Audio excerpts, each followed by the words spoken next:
Nithyanandeshwara Samarambam Nithyanandeshwari Madhyamam Asmadacharya Paryantam Vande Guru Paramparam.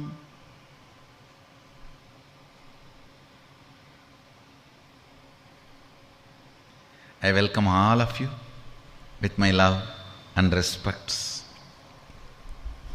I welcome all the devotees, disciples, Samajis, Sarvanyapita Yajamans, Satsangis, Srimahans, Mahans, Tanedar, Kotari, everyone sitting with us all over the world. I welcome all of you with my love and respects. Let me enter into today's subject, living Shuddhadvaita process.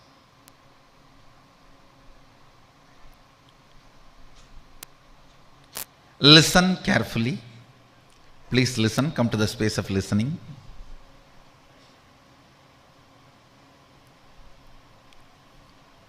The science of living Shuddhadvaita process.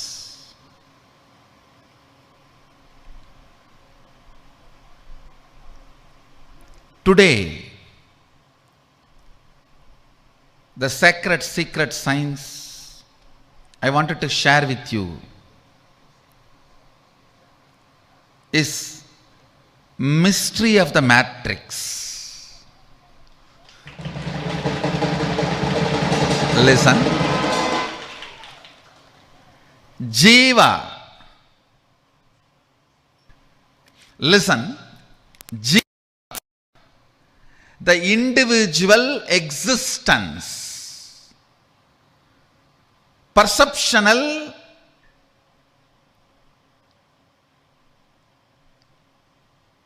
experiential, comparative, all put together. Your individual existence is Jiva. It goes through 25 states of consciousness.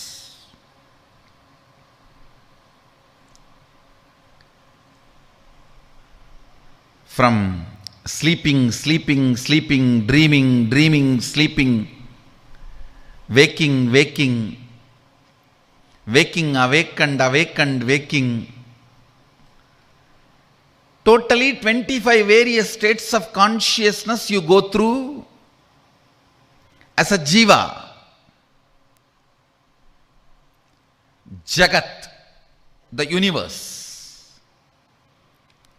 It has 11 dimensions. Length, breadth, depth is all you know. Time and space still scientists are exploring. But various permutations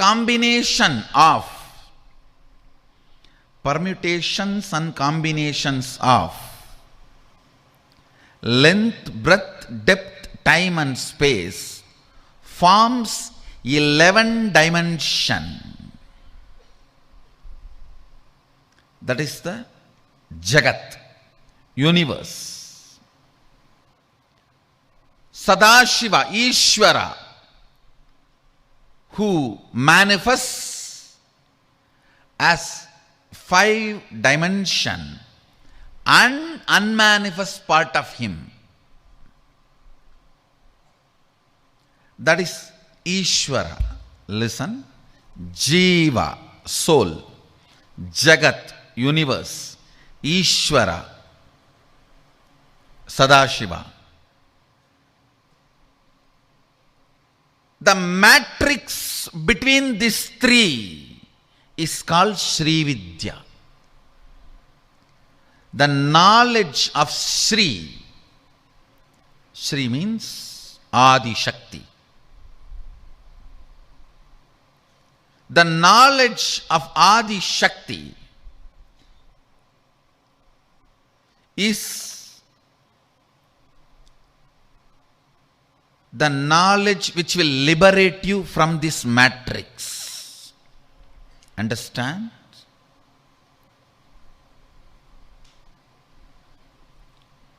When you are caught in this matrix, whatever you think you are, you will continue to be slave. It is like a lion hypnotized all the sheep, saying that you are all lion. Don't bring lion cub story here. It is different. It's a different lion. The lion hypnotized all the sheep, saying you are all lions. So you can come without fear every day. He will have one. Even what society teaches you, the choices as freedom is nothing but you being hypnotized. You being sheep and hypnotized as lion. Understand?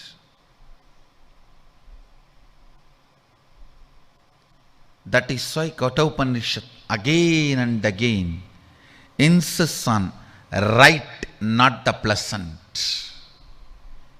If both can come together, great. If you have to make a choice, always right, not the pleasant. Because most of the time, in the form of the pleasant, enters matrix into you. Listen. Listen. I'll tell you, when you fall into the matrix, Maya, when you fall into the Maya, I'll tell you exactly. Listen carefully.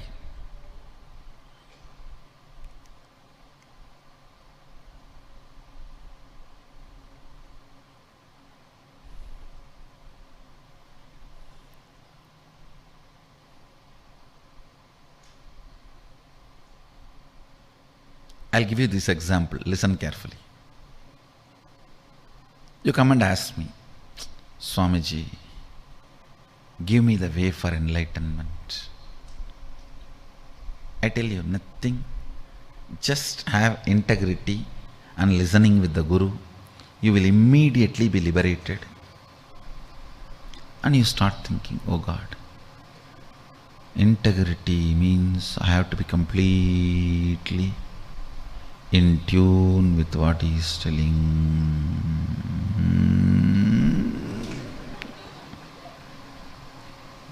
And listening, maybe.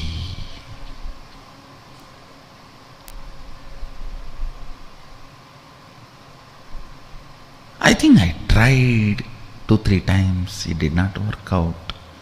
So I'll start practicing first integrity with my father, mother, brother, husband, father-in-law, son-in-law, daughter-in-law. Then I'll bring integrity with master. Gone. You have already fallen into the matrix. Listen. If you feel, the moment you feel, I tried being integrated and listening, but enlightenment did not happen.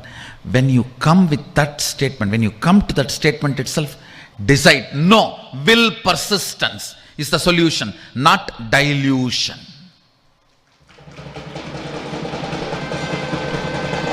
Understand the first principle. The first principle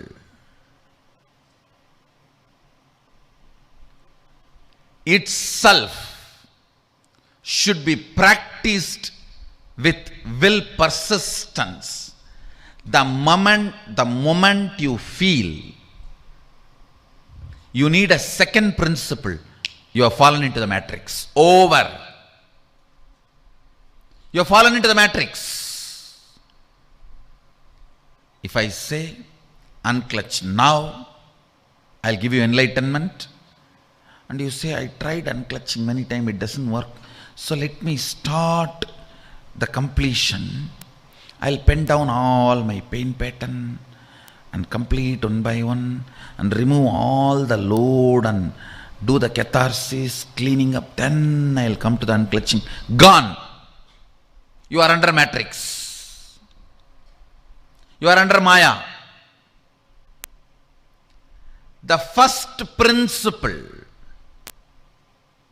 If I say unclutch now, I'll give you enlightenment. If I say come to integrity and listening now, I'll give you enlightenment. Hanging on to that, if you are failing, use persistence to make it successful without dilution, is Sri Vidya. Sri Vidya means the will persistence.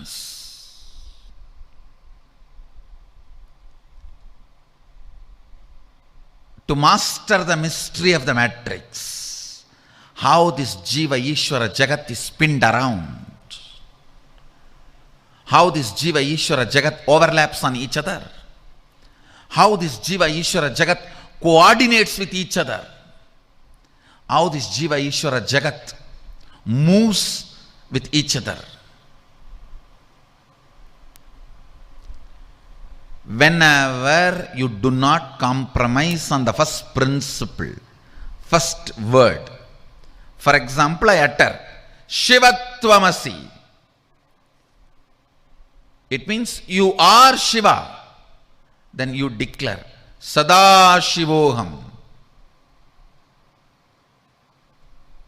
Decide to be in that space.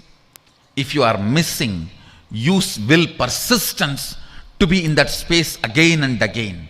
But the moment you decide, it is not happening, so let me pick up some methodology or some situation, some completion, some process, something through which I will travel and reach Sadashivoham.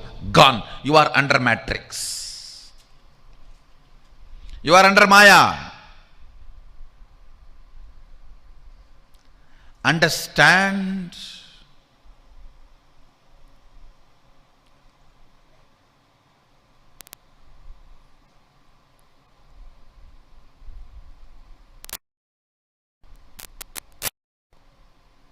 Of course, I do not want to give up on you, so I will support you,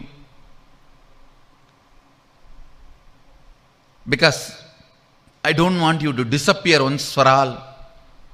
So when you come back to me and asking, that is not working out, Swamiji, straight unclutching, Shivatvamasi, all that, can you do something? Then I'll say, okay.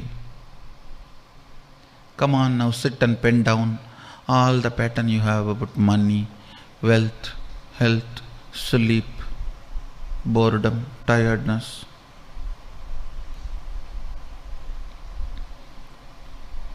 Pick up the mirror, put your eyes on the mirror. Mirror completion is not a technique, it is a punishment. For not living up to the first principle.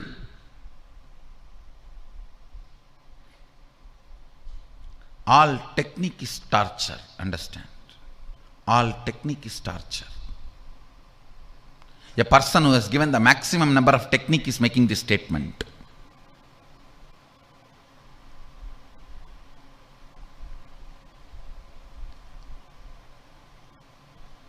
When you compromise on the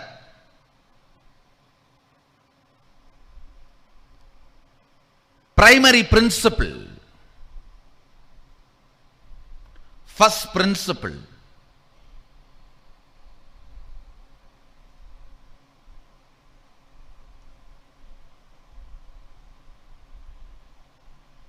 Mahavagya. Why Shvetaketu heard Tattvamasi, immediately become enlightened? Why not me? Why even after hearing Shivatvamasi, I am not establishing myself in Sadashivoham. If you are not, then bring will persistence for support, not dilution. The moment you bring dilution, you are under the matrix. Over. Under the matrix, you can even be made to feel you are enlightened and liberated. Under the matrix, you can have the delusion of enlightenment. Like how choice is the poor translation of freedom. God is the poor translation of Sadashiva.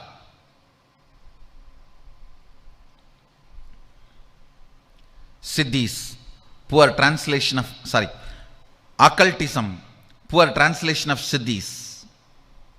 Mysticism, poor translation of Shaktis.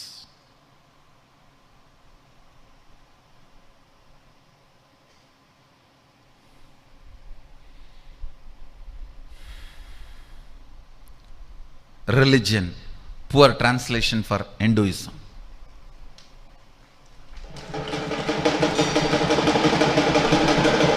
Understand this basic truth. Understand the basic truth.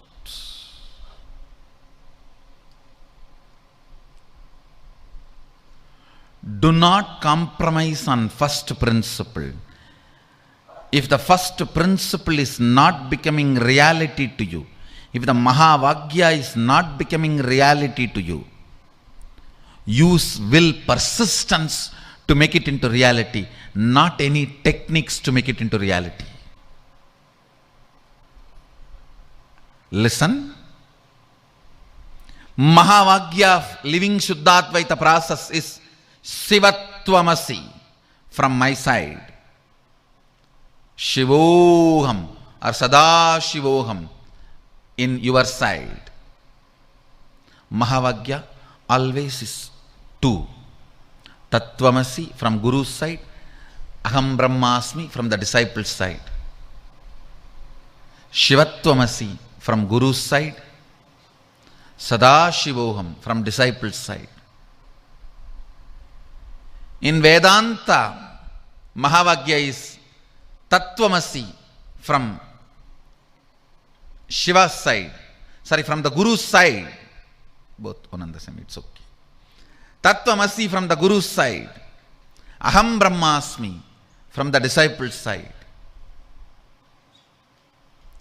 In Agamanta, Shivatvamasi is from the Guru's side, Sadashivoham is from disciple's side. This is the primary principle, first principle, original Mahavagya. Whenever you struggle in realizing the original Mahavagya, whenever you have trouble in realizing the original Mahavagya, whenever you have problem in realizing original Mahavagya as it is, use will persistence alone for realizing. Any other technique brought into the system for support, gone. You are under matrix. You are under Maya. You are under matrix. Inside the matrix, you can continue to be made to believe. You can be made to believe you are liberated, you are enlightened.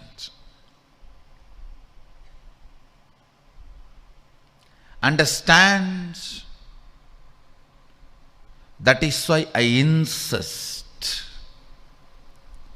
Any completion has to manifest as power. Any completion has to manifest as power. If not, it is completion within the matrix. Means you are made to believe you are complete. You are in the delusion, you are in completion. Understand? The primary principle, Sri Vidya. Why I am using the word Sri Vidya? Sadashiva very clearly says, what I teach is Agama, what I practiced is Sri Vidya. In Dvadasanta, when he explains the 11 dimensions of consciousness, he beautifully describes. That is why, for the primary principle, for the first principle, I am using the word Sri Vidya. Sri Vidya. Listen. Listen.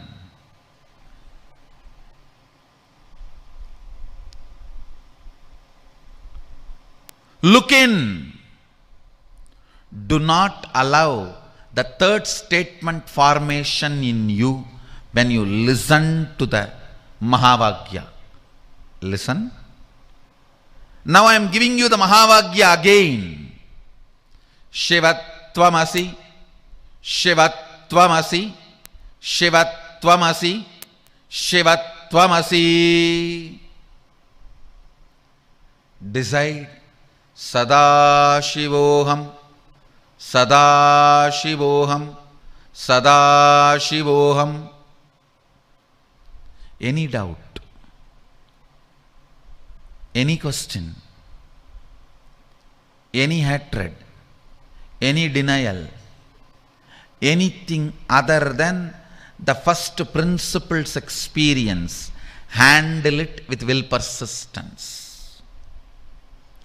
Handle it with will persistence. Decide, by my will persistence, I'll make Sadashivoham into reality.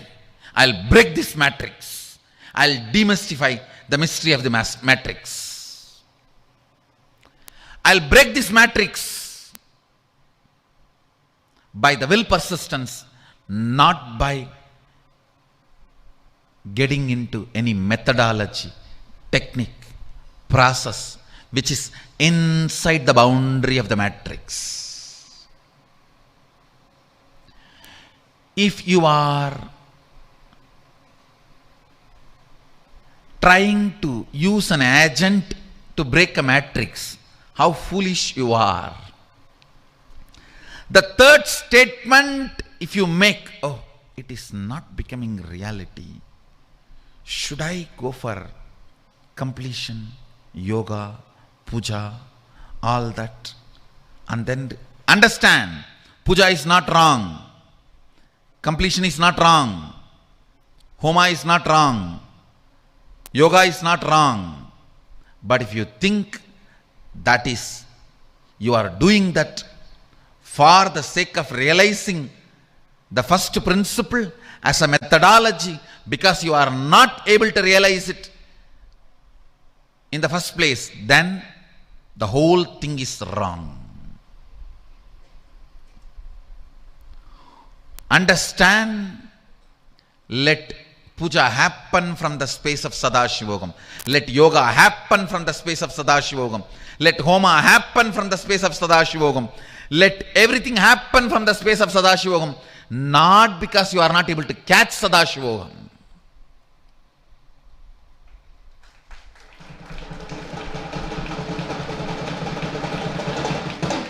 Let puja, homa, yoga, kirtan, panchakriya, what not, everything, let it happen from the space of Sadashivoham, not because you are not able to reach Sadashivoham. Compromising on the first principle, the third statement, if you make in you, gone. You are under the matrix.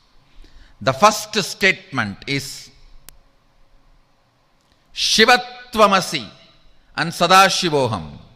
Second statement, if it is not becoming reality, Will persistence is the solution. That's all. No third statement. If there is a continuation of the third statement, gone. You are already in the Maya matrix. Matrix can give you the delusion. You are liberated. Matrix can give you the delusion. You are enlightened. Understand? Currency is the poor wealth.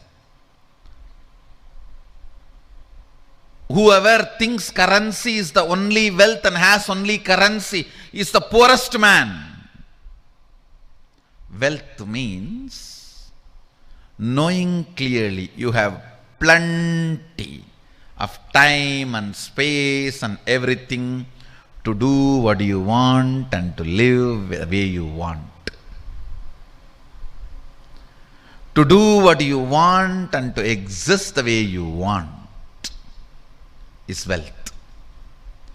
Taking life like sipping coffee and knowing that it's going to be forever available to you.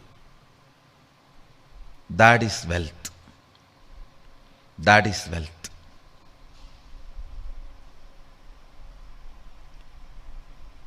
Currency is the poor version of wealth.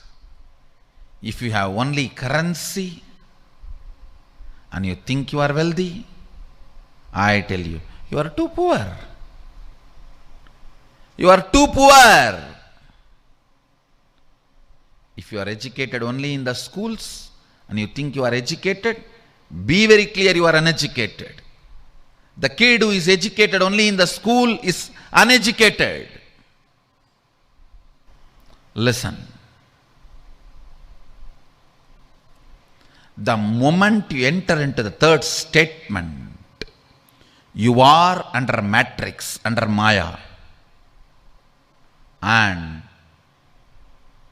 once you are under the matrix, under the Maya,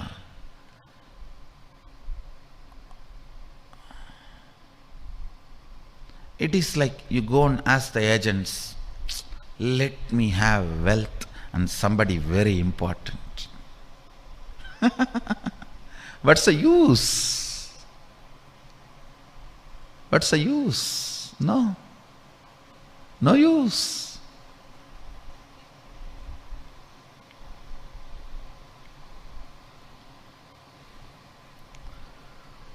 Will persistence without landing into the third statement.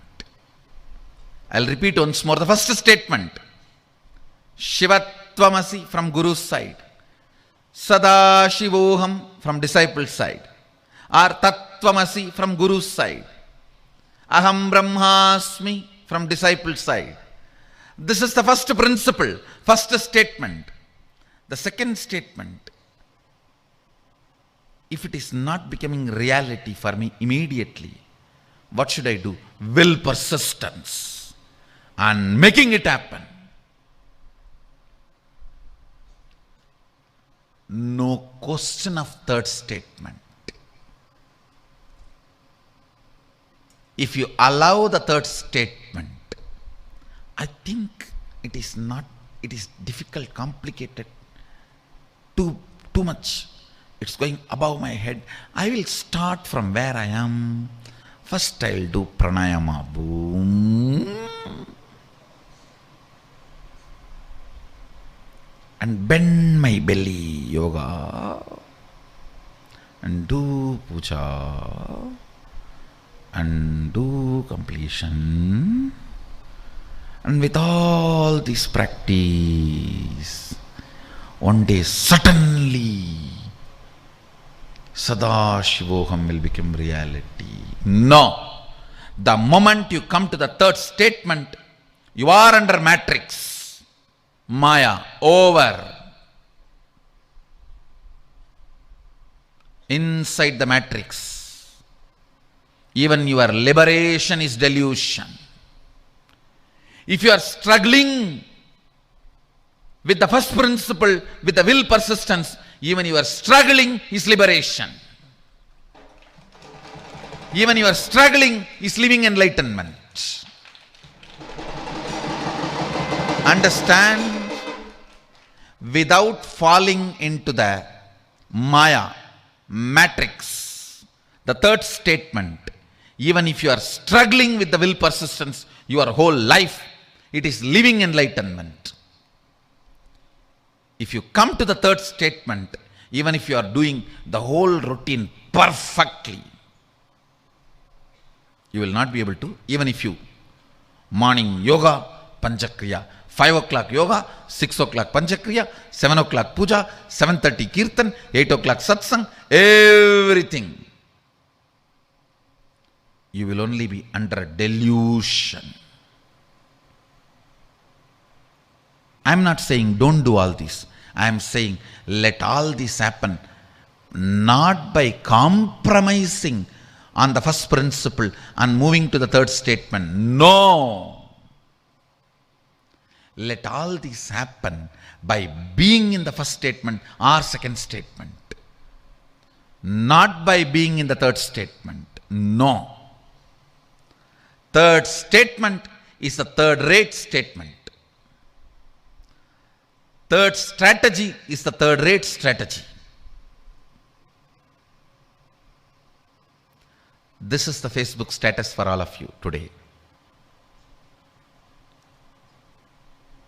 First statement, Shivatvamasi Sadashivoham, Tattvamasi Aham Brahmasmi.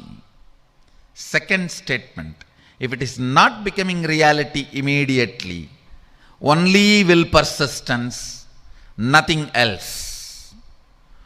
Third statement, no third statement for Nithyananda's disciples.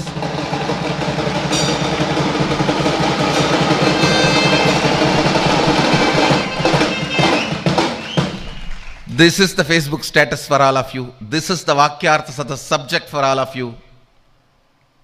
I am not saying don't do yoga. I am not saying don't do puja. I am not saying don't do kirtan. Do all that from the declaration, I am Sadashiva. I am dancing because I am Sadashiva. Understand, puja is to entangle with the God, not to beg from Him. I am Sadashiva, so I sit with my space and offer the highest respect for my space.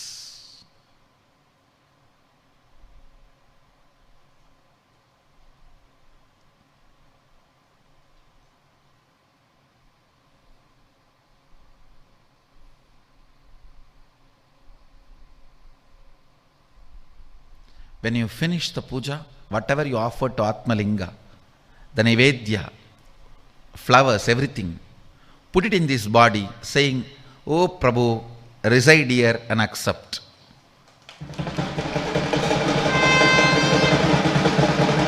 "Oh Sadashiva, I invoked you here. Now reside here and accept."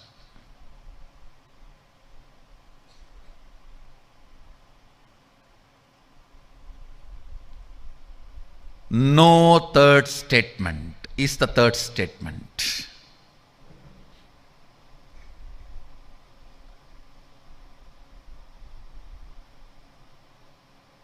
This is the subject for Vakyartha Sadas.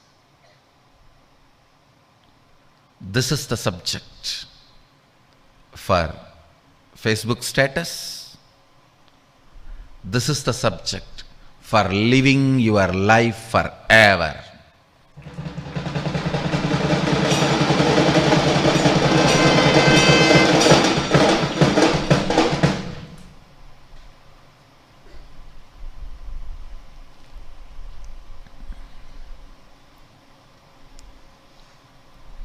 Will persistence will make you understand the mystery of the matrix.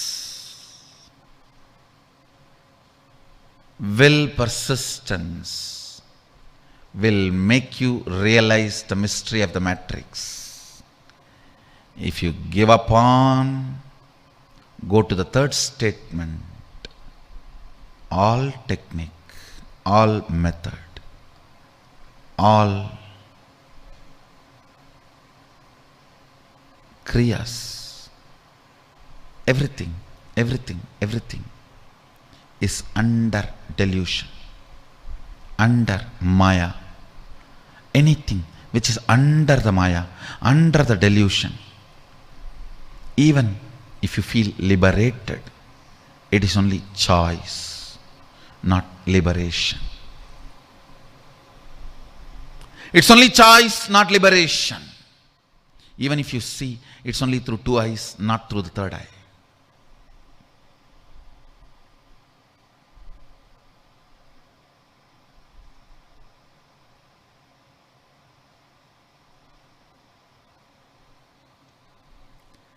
Understanding the matrix, not going to the third statement, experiencing it with the first statement and second statement itself is what is the essence of Sadashivoham 2016. This is the principle on which the Sadashivoham 2016 is going to operate. Letting you work with only the two statement and making you manifest, experience the space, express the state and manifest the powers just on these two principles. No third statement. No third-rate statement. Last few days, I am continuously spending time and teaching this first principle, mystery of the matrix, the science of Jiveshwara Jagat, Jiva Ishwara Jagat, to the Nithyananda Yogam participants.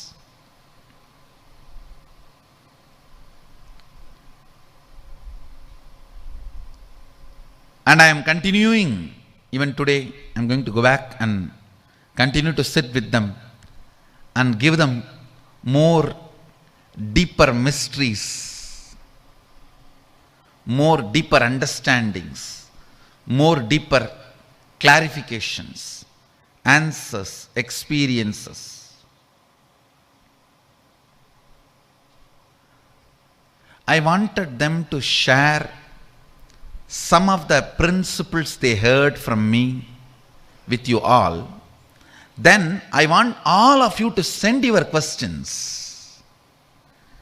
So I will answer all these questions in the further satsangs. That way, you are all well prepared for Sadashivoham 2016.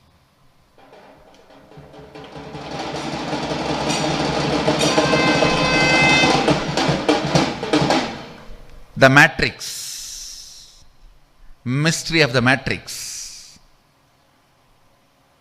how it is getting demystified. Hear from the people who heard it.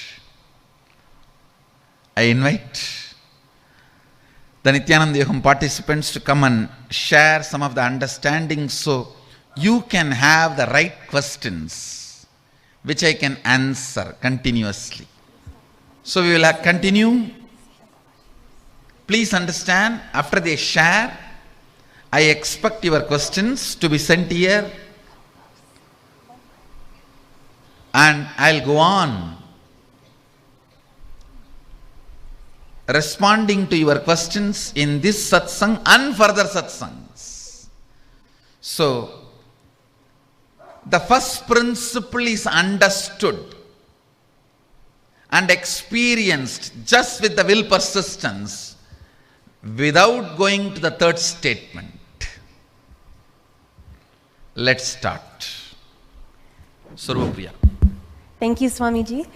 I think actually today's Living Shuddha Advaitam process brought even a whole new understanding of everything Swamiji has been teaching to us. And it's just amazing how every day we feel like he's given us as much information as we can take in, and then even more information starts flooding. So thank you so much, Swamiji, for that clarity. The first thing I'd like to share with everybody, maybe last time we gave some of the intellectual understandings or what we thought we understood from Swamiji's great teachings, without setting the full context for what exactly this Nithyananda Yogam program is. And the first thing I want to share is that when Swamiji puts us into the Shivoham process, when he gives us that Nithyanandoham process during the inner awakenings or the powerful December IAs, when people have asked Swamiji, what should we be doing? How should we be sitting? What space should we be carrying? What should we be thinking about, or should we be dropping our thoughts? Swamiji has told us, just imagine that you're sitting casually, sipping a cup of coffee with Swamiji.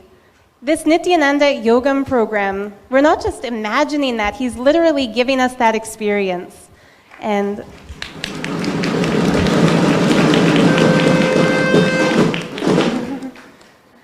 I joined the program a little bit later. Those who were here before said that the first thing that just amazed them about being so close to Swamiji like this is that casualness, that friendliness in the setting. And so when Swamiji is flooding us with these powerful truths, the 11 dimensions, the 25 states of consciousness, the 5 actions of Sadashiva, normally this kind of information would seem like too much, too overwhelming, too hard to take in. But the fact that we get to sit with Swamiji so close and personal, so casually, the information doesn't seem overwhelming at all. It seems like we're just getting such a sweet treat, learning about all of this from the one who is the generator, operator, destroyer, the one who puts us into delusion and the one who liberates us, from Sadashiva himself. It's just wonderful. Now, Swamiji has also mentioned to us that one of the reasons for this intellectual understanding, we've all had experiences from Swamiji, mystical experiences. We've all experienced, those of us, I know all the LSP participants, you're all inner awakening grads. So I don't need to tell you what it feels like to be around Swamiji or what the third eye awakening is like. Everyone's had that glimpse. But Swamiji explained to us recently that it's only when we have the intellectual clarity about which state of consciousness he's bringing us into or which state of consciousness we're entering. It's only by understanding all of this that we take that Shakti and we can continue to live with it and express it. It's not going to fade with time. Now, Swamiji also explained that each piece, each truth, each bit of wisdom he's revealing for us is its own independent, intelligent, divine, aware deity. And that only when these are present, we even have the hope of understanding it. And so just for us to try to explain that knowledge would be impossible. It literally has to be brought from Swamiji himself, from Sadashiva himself, because it's him. It's to enjoy his darshan that these truth deities are coming down. And when we get to enjoy that with him, then the truth is really revealed. And I think we're all just amazingly excited to know that not only we all get to enjoy this, but also for the very first time, Swamiji is going to be revealing the sacred, secret science to a group of inner awakening participants in Paramashivoham in December. So this isn't something exclusive just for the Nithyananda Yogam participants. This is something Swamiji is ready to give to the world, starting with 2016 people in December. And nobody should wait. Swamiji has told us today, and many, many times, if you decide to postpone, if you decide it will come later, if you think, oh, you know, Swamiji says he's going to give this only in December in Paramashivoham, maybe I'll wait and come to May Inner Awakening, maybe I'll wait for a later Inner Awakening. Don't miss being a part of the first group to whom this wisdom is being revealed. It would be too big of a miss. So these intellectual understandings, they're not just so that we can have a concept of Vedic cosmology. It's not just because Swamiji wants us all to be intelligent. It's for that, and also so that we can continue to express the Shaktis that he's giving to us in so much compassion, the greatest gift ever given to human beings from Sadashiva himself in form. The other thing is, I've noticed on Facebook, some people are saying that it's only Sarvajñapita owners who are being invited for this great Nithyananda Yogam program. I can speak for myself. I am definitely not a Sarvajñapita owner. Not that I don't want to be, of course. If I had that wealth, the first thing I would do is drop it at Swamiji's feet, put it into Swamiji's mission. Many of us are not Sarvajñapita owners. The only qualification Swamiji is looking for when he calls someone for Nithyananda Yogam is the Guru Bhakti. Swamiji has told us Guru Bhakti is when our devotion for him, our feeling connection, our love for Swamiji evolves into the desire to take responsibility for Swamiji's mission. If you're looking at all of us on stage and thinking, wow, they get to be so close to Swamiji, they get to drink coffee with Swamiji, they get to be personally trained by Swamiji, I want that, but I don't think I can get it, then you're just like those fool gurus, those sad ones Swamiji was talking about, who say that the third eye shouldn't be awakened. It's just like Swamiji tells us that little story about the fox trying to get the grapes, but he can't reach them, so he says, oh, those grapes are sour. If you're thinking that in any way the qualification to be here has to do with donating money, that's an abuse to this beautiful sacred process Swamiji is giving as his gift to the devotees who are really making it their life commitment to live in that space of Guru Bhakti. So we're all going to share just a little bit about what has clicked with us, this beautiful truth Swamiji is revealing, how it's affecting our inner space, and also a little bit about just the joy of being here for this process. Being in Nithyananda Yogam, it's also being a part of Swamiji's own autobiography. We're not just living in a time where some autobiography of some yogi or some master is being written. His autobiography is a Purana for thousands of years to come, for infinitely to come, not only in this world, but in all worlds. Everyone will be singing the praise, the glory of Paramahamsa Sri Nithyananda, Sadashiva himself in form. And being here to witness his leelas, being here to enjoy his space, it's too much, too great to be missed. So if you make that decision to live with Guru Bhakti, to make that the first priority, the context of your life, and when Swamiji gives us that powerful initiation, when Swamiji tells us Shivatvamasi and then says all you have to do is decide, all you have to do is decide not to fall into that self-doubt, not to try to pick up some other kind of a technique. That's the greatest thing that we can do. So thank you again, Swamiji. And I'll pass the microphone. Enjoy all the sharings. Nithyanandam.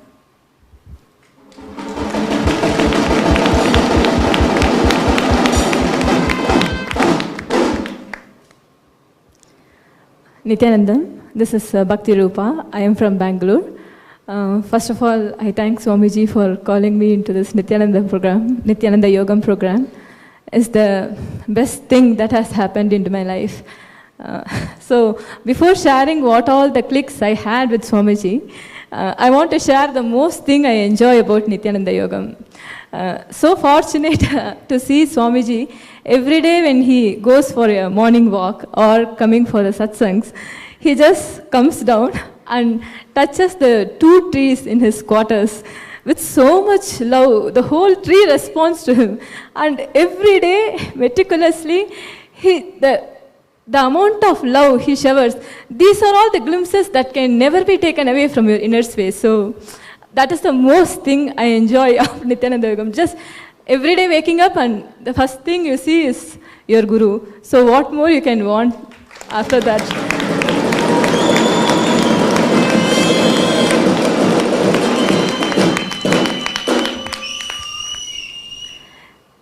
The next, let me come to the clicks I had with the Nithyananda Yogam program. Day before yesterday, Swamiji in just 1 hour taught us the whole science and secret behind the astrology. That was something amazing. I don't know ABC of astrology, including the names of the grahas, starting from that to the context of how they function. See, everything has a science, secret and a context behind their functioning. And only Swamiji can reveal the secret and the science and the context with which the grahas function. Always when we think about Navagrahas, most of us, I can clearly say even all of us will have a fear. Oh, Navagrahas, then this will have a very terrible effect on our life, and especially this Shadaishat Sani, then Rahu, that will separate you from the Guru. Swamiji gave a beautiful context. All the Navagrahas only function for our enlightenment, taking everyone towards Sadashivoham. That was a major click in me, because the fear associated with them will not help us to relate with them.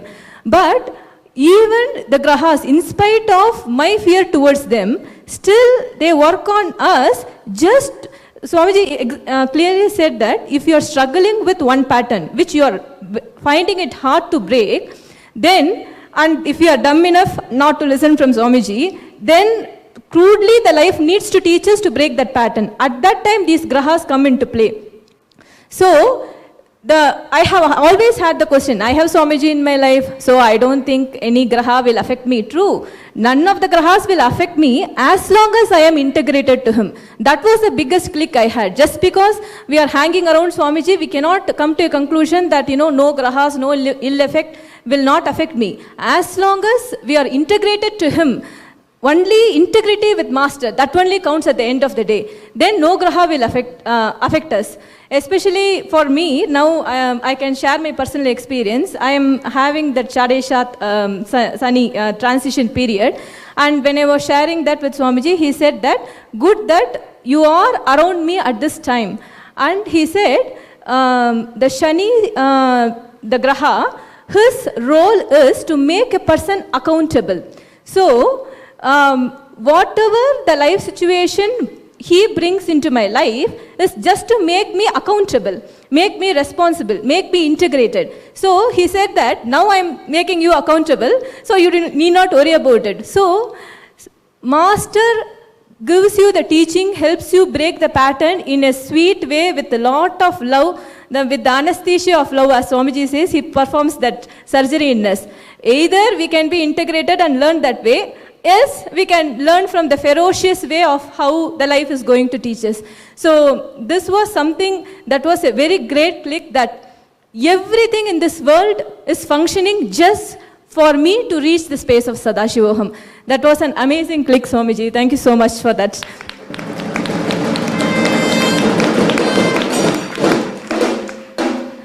And when it comes, Swamiji shared one of his personal experience of him relating with Yogiram Sarath Kumar. When Yogiram Sarath Kumar, he offered the BD for Swamiji to take it.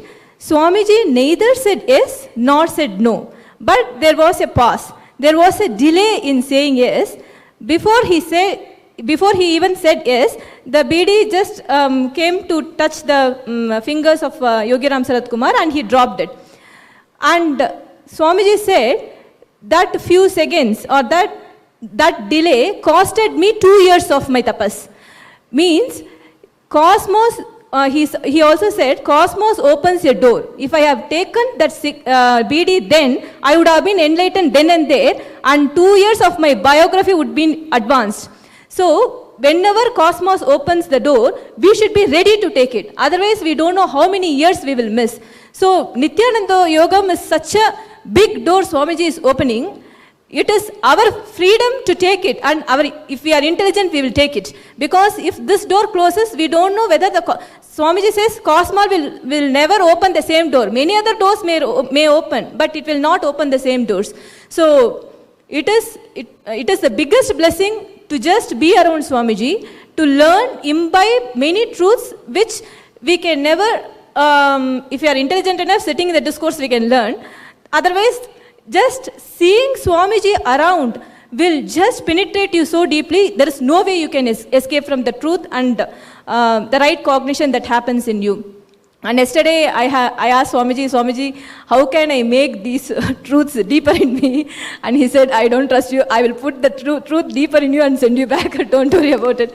So that is the gift. That is the gift we get spending time around Master. So this is the greatest thing that can happen in your life. Living around Swamiji can be the greatest thing that can happen in anyone's life. So I welcome you all for the next Nithyananda Yogam program. So enjoy. Thank you.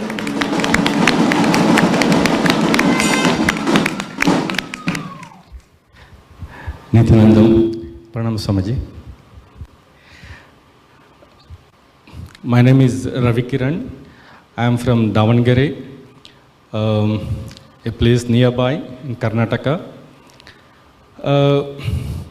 I'm a civil engineer by education qualification and literally doing nothing because there is an industry which is taking care of me and I am taking care of it. Living beautifully with the blessings of Swamiji.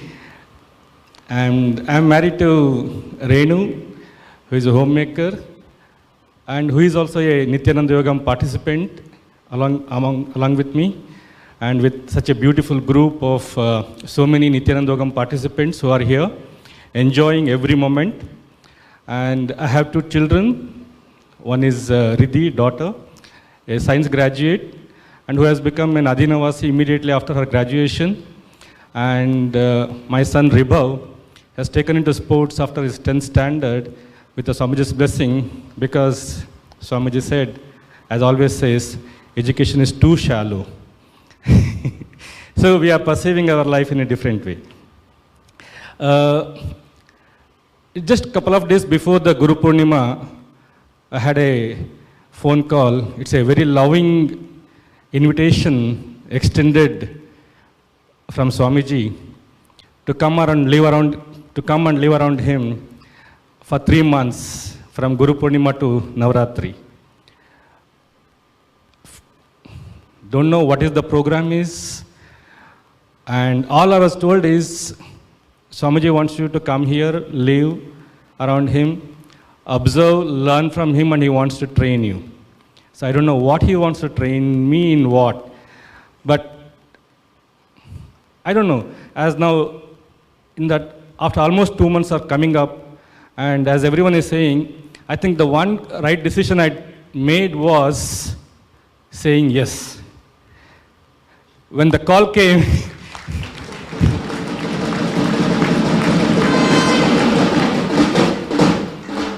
saying yes, because even when the call came, lot of questions were going on, and I was trying to find out a lot of reasons to say no.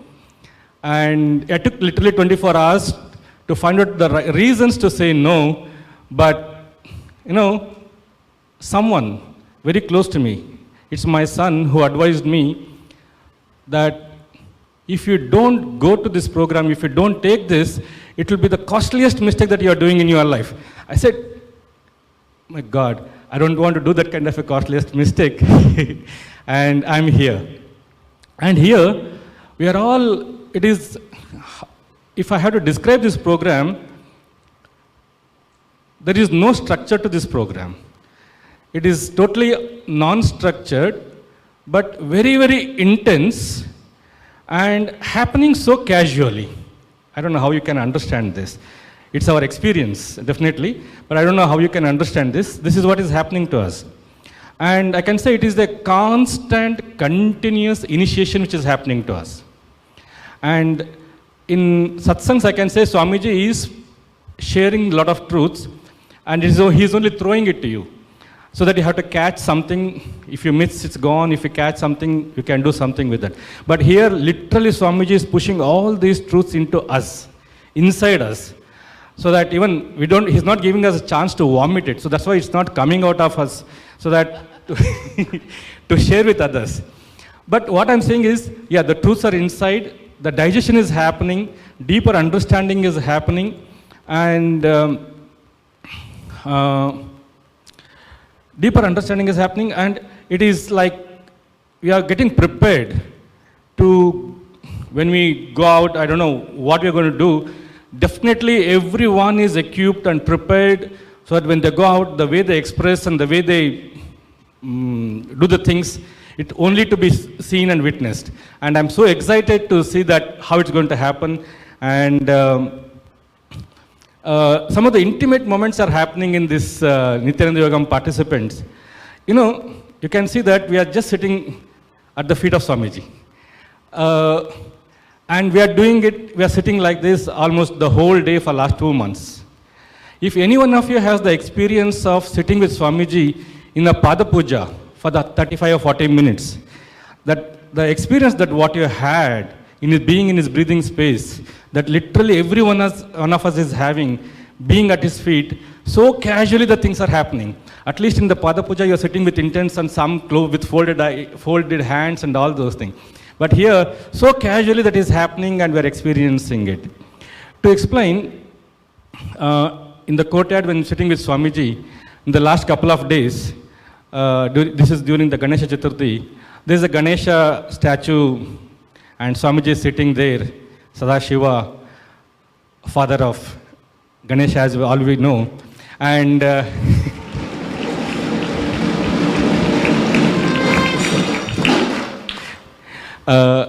when 3 times puja happens to Ganesha, the same time puja also happens to Swamiji.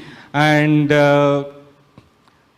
we all sitting there, sometimes sipping coffee or holding our plate and eating, and Swamiji is so casually talking. And in the past couple of days, as Swamiji said, and everyone is sharing, the profound truth Swamiji mentioned in that the main thing, as Bhaktirupa was telling about the Navagrahas. Even for me, the Navagrahas was kind of a approaching with a fear. Or what my cognition was until now was some kind of a fear. Means yes, there is Navagrahas are there, and you need to approach it with fear, and they have got certain effect on you based on the chart, your birth chart. But Swamiji is so casually sitting and explaining each one as what they are. So then I realized each one are enlightened beings who decided to stay in those planets. They are not the literal planets, they are the enlightened beings, and their whole purpose is to take us towards enlightenment. And when Swamiji explained each one's character, like Surya, how he radiates the positive energy, Shani, how he radiates the darkness continuously, and how Shani and Surya continuously try to negate each other's energy, and how Buddha, he enhances the whatever the energy that you are in, and how Chandra always tries to distract you, and how Brihaspati trying to teach you, and how Shukra is trying to teach you, and how Rahu and Ketu, they're such a shy guys only in a vibration level. When I listen and see, now I'm telling this, literally it is not my intellectual explanation, it is my understanding or it's my experience. Swamiji made us to experience that. It is not just some intellectual understanding. Even I don't know whether you can have the same experience of what I am experiencing and expressing. And some of the rare moments happened, some of the intimate moments happened was, many of us celebrated our birthdays with Swamiji, whose all birthdays fall in this place, in this time. And so sweetly Swamiji was telling, hey, prepare the love cake. And, and giving it to the participants, hugging them, giving them showering them the blessings. And I had the fortunate of celebrating my birthday. My wife also had the fortunate of celebrating her birthday. And I witnessed another thing was my daughter's birthday celebrated here so beautifully, so beautifully. Even I don't think she has celebrated her birthday like that in her entire life of 21 years. You know, Swamiji, how can I describe that one? So beautifully, you know, so traditionally offering the sari, the bangles, the flower, a ring, the way he gave it, and along with that also modernization of little bit of like cutting the cake, he himself holding the cake and cutting, and he putting in his mouth and putting in her mouth. Such a sweet moment, you know. And if you have to experience it, and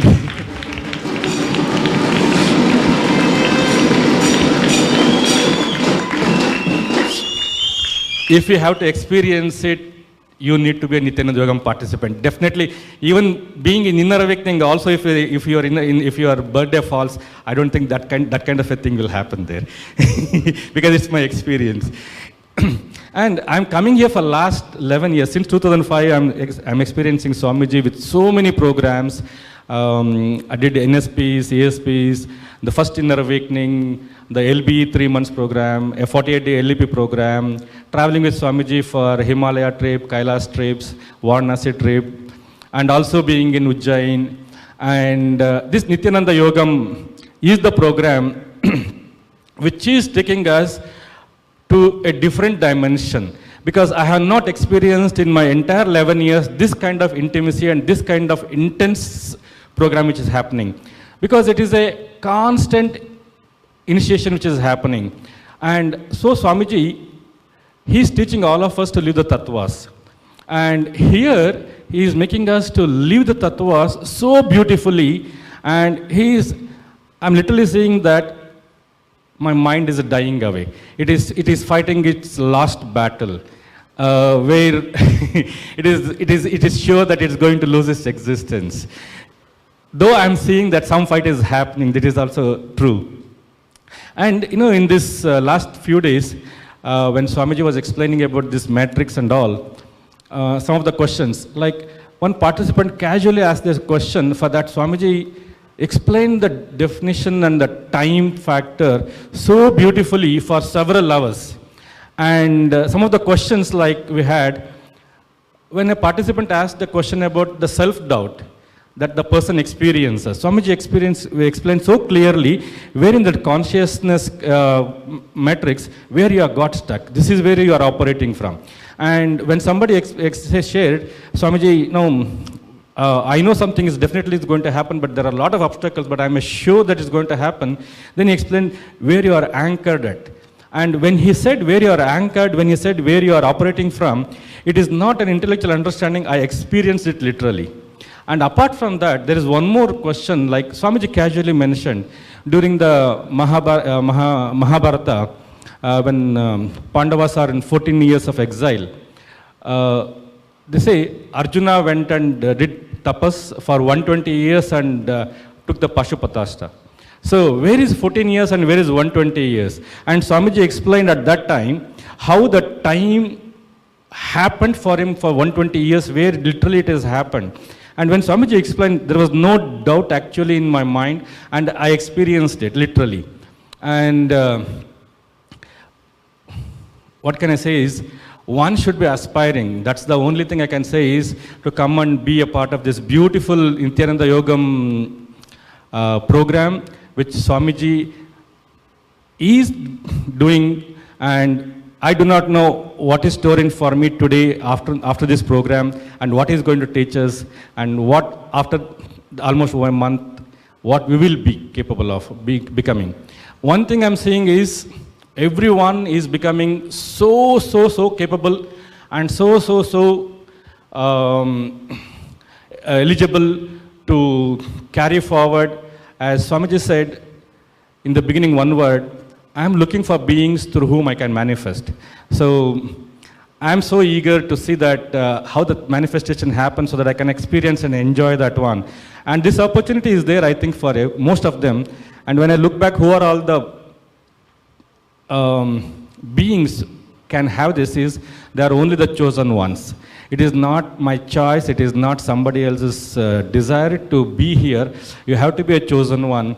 And as Bhakti-Rupa was telling about Swamiji's experience of the BD, he did not waited, and by postponing, even I don't know how many times I said no and postponed my progress in the so if that call comes, you decide what to do, because I'm seeing a huge number of people are wanting to come here, because when I'm having interactions with the other participants, they are saying that so many people are so eager to know what is happening here. So many people are so eager to know when I can come here.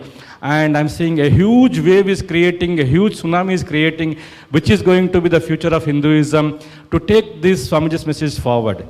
And now I'm so happy that I can say with confidence and with power and strength that I am at the right place, at the right time, being with the right guru for the things to happen for me. Thank you, Swamiji, for choosing me.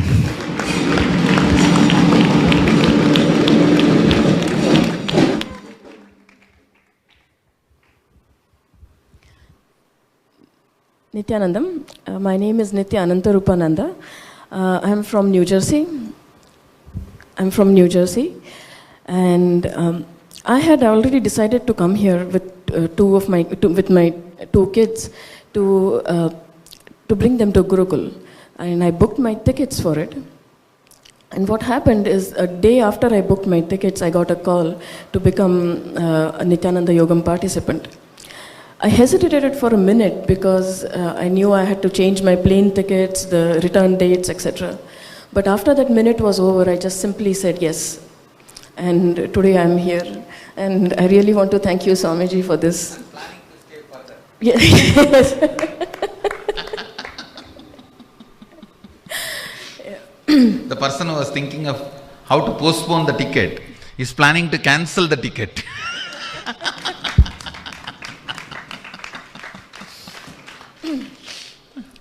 So Swamiji has made this possible so beautifully. Both the kids are in Gurukul and they have adjusted so well. What struck me after I came here was the excellent hospitality that Swamiji has extended to us. Right from giving fully furnished apartments right next to his quarters, to serving us with 3 deliciously prepared meals according to Bhaka Shastras. Tea, coffee, snacks, everything, every single need, as you may call, is completely fulfilled here. And I'm really thankful, Swamiji, for this hospitality. This is something that you really have to come and experience over here. After I came here, for first 2 weeks, I was being lazy. I was getting up late, running. I was not coming for yoga, and running for Pada Puja, or sometimes doing it in the room. And so in the second week, I realized that this is not jet lag or anything, but this is my own pattern, and I need to break it. I decided to do Disamyama with Swamiji's blessings. And for the first few days of Disamyama, Swamiji would actually so beautifully give the food from his own plate to us. And it was just an experience to have. It was only later that Swamiji explained that the food that he gave to us was to settle down the hunger pattern in our intestines. And exactly that has happened. My hunger pattern is totally gone. It's totally settled. Now if there's food, I'll eat it. If it's not there, I'll just drink water, I'll be happy. And it's only possible through straw. Thank you, Swamiji. Do you know what a liberation it is? It is. West people literally spend millions for this. For this, yes, Swamiji. Yes. No cravings. Even if there's fried food, I don't feel like I should take it and put it in my mouth. No craving at all. It's completely gone. And so the learning process around Swamiji is like truly amazing. Every single word he utters, every look he gives, every action he takes is only taking you. It is only to teach you. It's only to take you to a higher place. I realized that recently when Swamiji recently announced that Sundays will be the Swachha Sangha Day and we will be doing Seva. So last Sunday we were called to do Seva at Kar Seva at the banyan tree. So when I went there, I thought, okay, we'll be cleaning up the place and we'll be, making it neat and tidy. So after going there, there's a small hill which has been, there's a lot of mud there. And Swamiji just said that, okay, we have to level this hill. So my first thought is, okay, it's going to take a nice 10, 12 days for all of us to work here and do this job. And then Swamiji says, we have to do it by today. And I'm like, okay, this is not possible, And anyway, everybody started working, moving the stones, digging. Even Swamiji also was actually digging, and you saw the pictures of it. 4 hours after that, it was 2 o'clock in the afternoon, and we had not even scratched the surface of the hill. And I'm thinking, okay, this is not going to be possible today. But by 6 o'clock in the evening, you won't believe, almost the job was completely done, almost done. Just at 2 o'clock, we had not done something. 6 o'clock, it was completely done, almost. And that's when I realized that how much in impossibility I'm rooted. That any vision, any idea for me is nothing but impossibility. And for Swamiji, any idea when it comes to Swamiji, it has already happened. It was such a big revelation for me, like, how is it that anything that I even start, that is why I struggle so much, because I'm rooted in impossibility.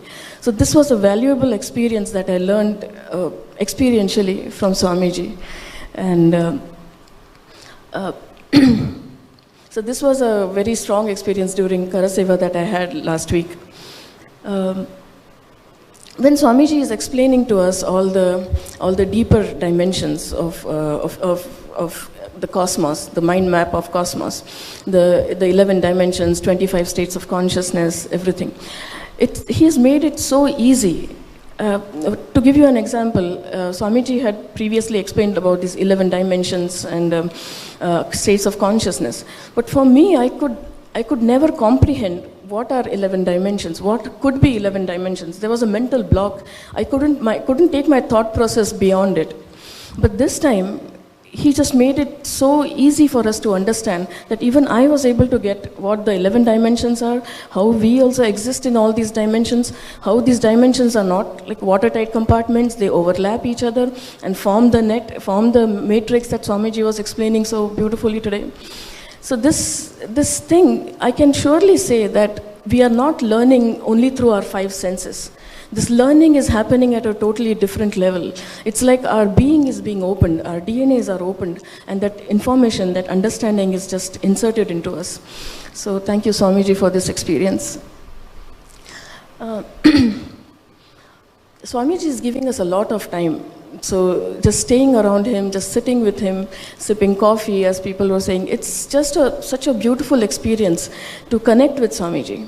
To feel that pure space of connection, that anybody who gets the call, I would say, please don't miss it. Please don't miss it. The only qualification you need to come to Nithyananda Yogam program is to feel that connection, to feel the integrity with Swamiji. And whenever you get that call, it's like how Swamiji, whenever he gets an idea, it has already happened for him. So if you got that call, that means everything that needs to happen for you has already happened. He's only waiting for your being to say yes. So please, if you get a call, do not miss it, and please be here for the next Nithyananda Yogam batch. Swamiji is already preparing for it himself. He's already giving instructions, and it is so beautiful to see how he's micromanaging, taking care of every small thing that people need, that the Nithyananda Yogam participants would need, that really, please come and experience this. This is just the most beautiful happening right now on planet Earth. Thank you, Swamiji.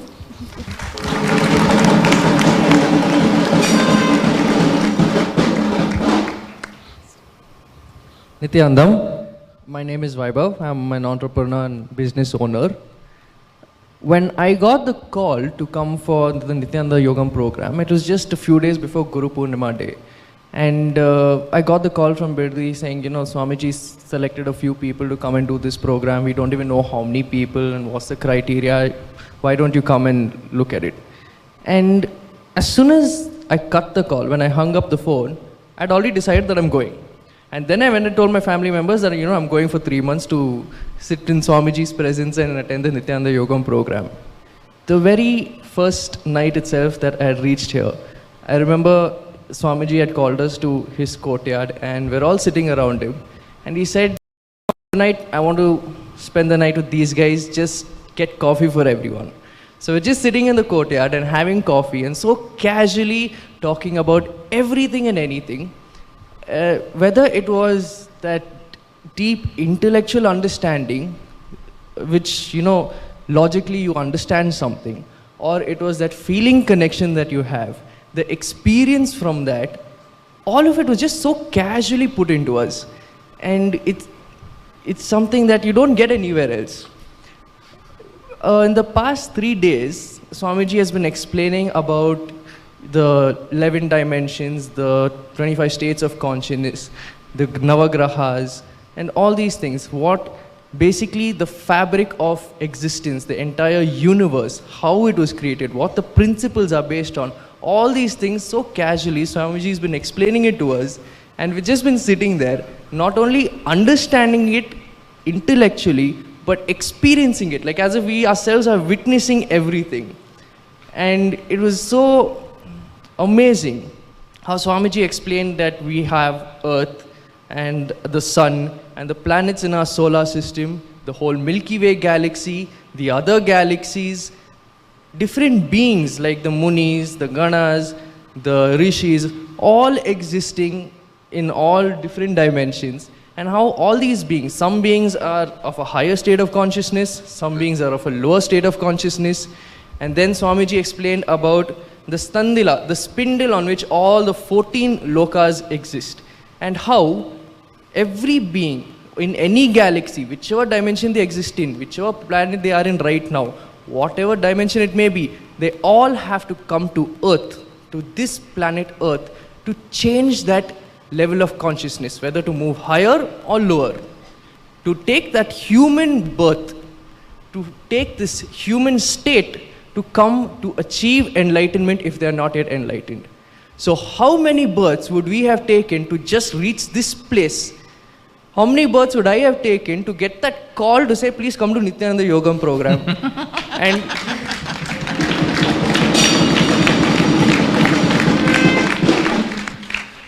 And now that I'm here, I'm sitting in Swamiji's space, experiencing all of this and enjoying it. I know I have come to the right place. After all my births, I've come at the right time, sitting with Swamiji, the right guru. This is the life, no one should miss it. If you have taken a human birth, this is the place to be.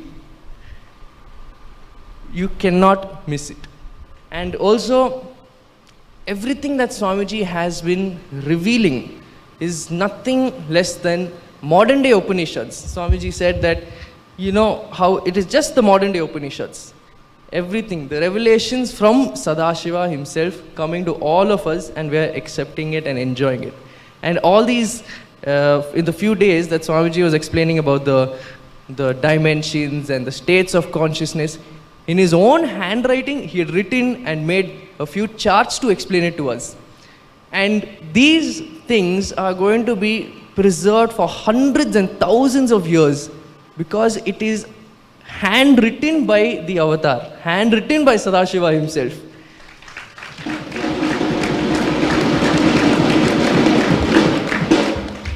So, one of the days, I was actually sitting and I was standing and holding those charts, you know, while Swamiji was explaining it to all of us and everyone was looking at it.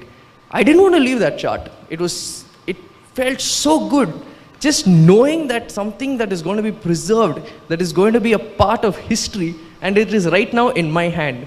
I was enjoying that space of this just that paper, that piece of paper which Swamiji had written himself. It was amazing. Thank you.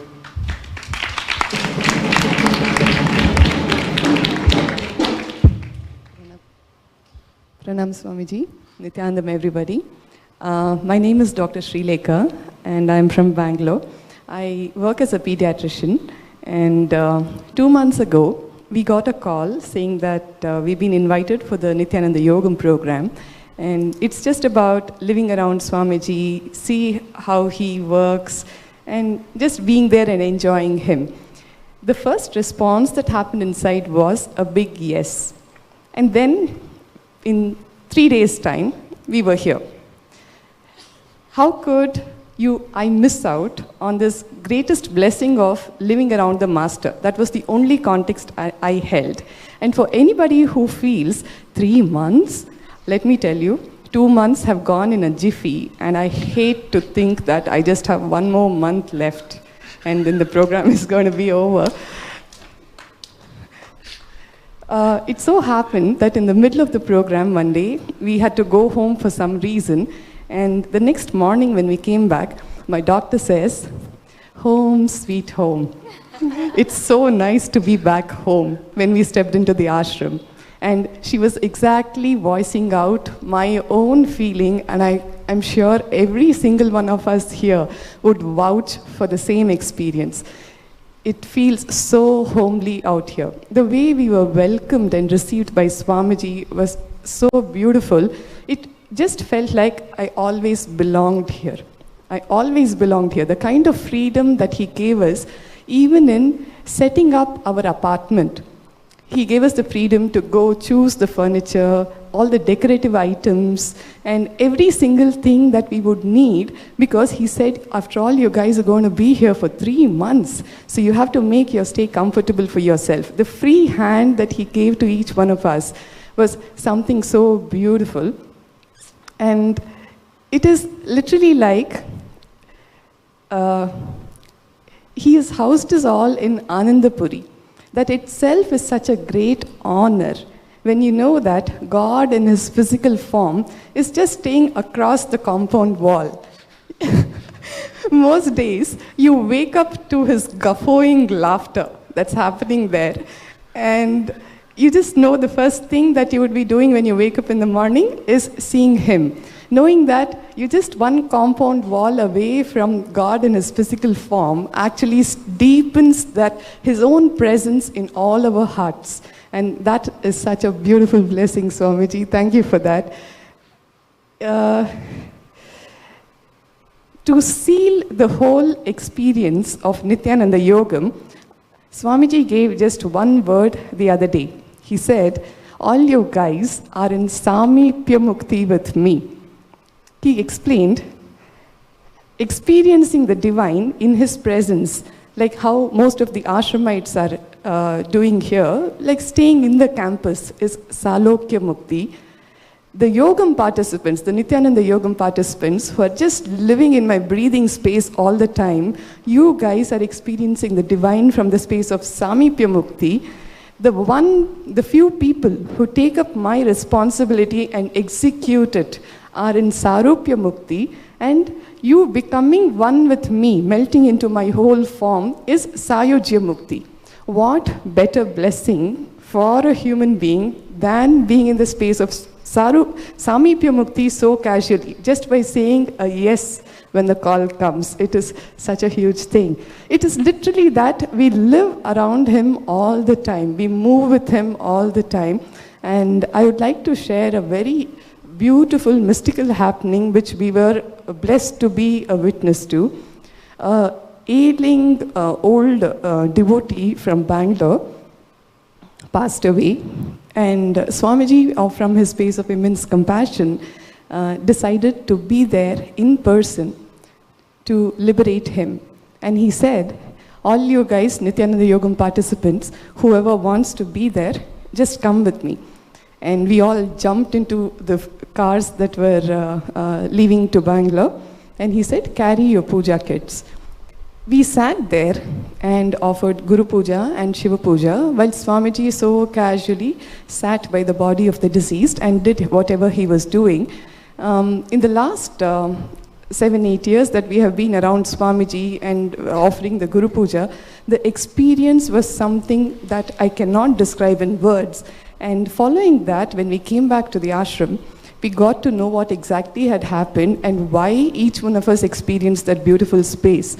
Swamiji said, the energy that he was releasing to liberate that particular individual actually was so powerful enough that whoever was in the breathing space of the master at that moment, all of her root patterns would get burnt.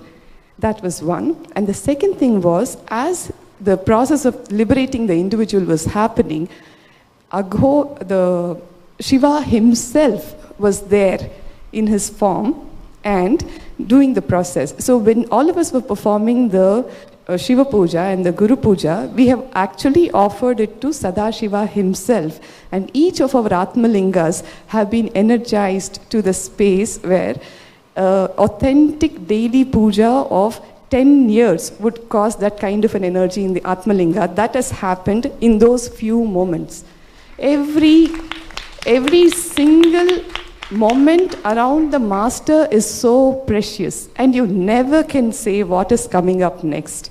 And he's continuously there, available to all of us, and it is simply our freedom to make that decision of saying yes to being around him. And that was something really, really so beautiful. Also, we've had the good fortune of having various initiations during the last 2 months. What I would say, having attended 4 Inner Awakening programs with Swamiji, is the whole program is so unstructured and so casual that even the initiations are working so much more beautifully and expressing so beautifully in all of us. And I kind of look at it as the very friendly, casual space in which the whole process is happening, because we are so relaxed about the whole thing.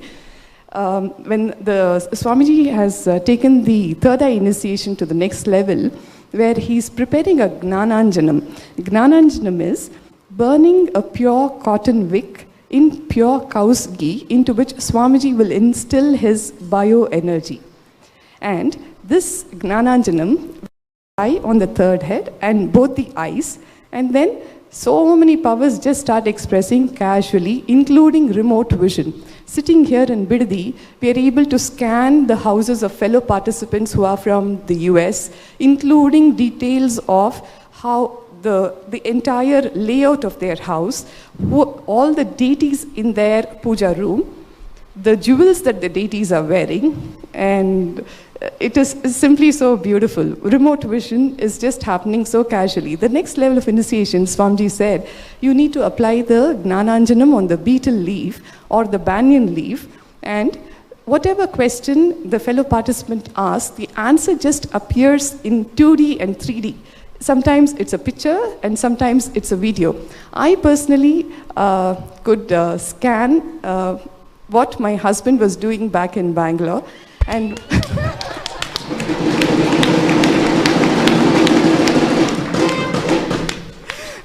I even called my mom, I sitting here, I called up, I scanned what my receptionists in the clinic were doing at that point in time. We have 2 girls who work for us in the clinic, and I could see exactly the color of the dress that they were wearing. One of them was sitting, and one girl was standing with a book in her hand, and I called up to check, and I told Divya, is this the color of the dress you're wearing? She says, yes, madam, how do you know? I said, no, Swamiji has initiated us into these powers, and I was just cross-checking, and I said, what is that book in your hand? So she says, it's the passbook I was about to leave to the bank. Okay. And also I scanned one of my cousins who stays in Hyderabad, and I very casually asked him, like, you're with another person, and your office infrastructure has changed from what I saw it 10 years ago. And he says, yes, it's much bigger and brighter as you have described, and I am in a blue jeans and white t-shirt as you're telling. And that was so cool. And this whole process of manifesting powers, Swamiji invites the Gurukul Balasans who sit in the space of entanglement with Swamiji, and the kind of completion and the innocence that they so very casually pour into all of our beings is something I really look forward to experience at all times. And it's been so amazing, Swamiji. Thank you for that. All I could say is, he's here, available at all times, in his space of infinite love and compassion, constantly showering on each one of us. And whosoever sitting here attending the LSP, all of us are Inner Awakening graduates. It is a fine-tuning that he's doing to our beings, where for most times satsangs just go above your head, or they go through one ear and get out of the other ear, not becoming a part of us. This is a place where everything that Swamiji is delivered is practiced. It is practiced and it becomes a part of your being.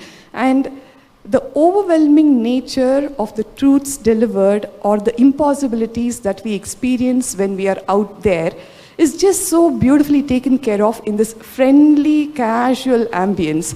And that's one big reason why we have to be here.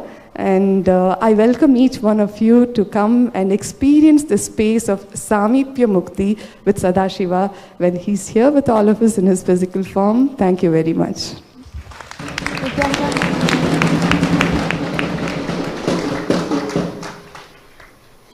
Nithyanandam, just a quick announcement for all the NTV live viewers. As Swamiji said, to gather all and think of questions that you can ask about the material that he had discussed, about these 25 states of consciousness, 11 dimensions, and the 5 actions of Sadashiva. Any questions that you have from our NTV live viewers, please send them to nithyanandayogam@nithyananda.org.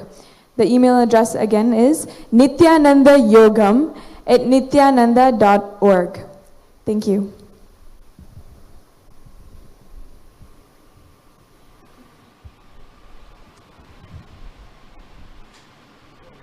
Hi everyone. My name is Dimitri. Back in the US, I was a financial auditor for one of the big 4 accounting firms. And okay, so yesterday, some people were asking Swamiji about some questions, some experiences they had, and what it meant, and what state it was in. And I asked. Sometimes I can, well, anytime I want, I can go inside and I can feel like there's a kind of a ball of energy, and I can move it around my body, or I can feel like it's moving outside of me. And is that kind of like a lower level of telekinesis?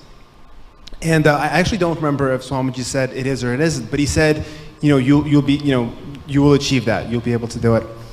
And then Swamiji had this little globe it's like a plastic shell, and inside there's a globe, and there's some liquid that creates no friction or little friction, and the ball moves.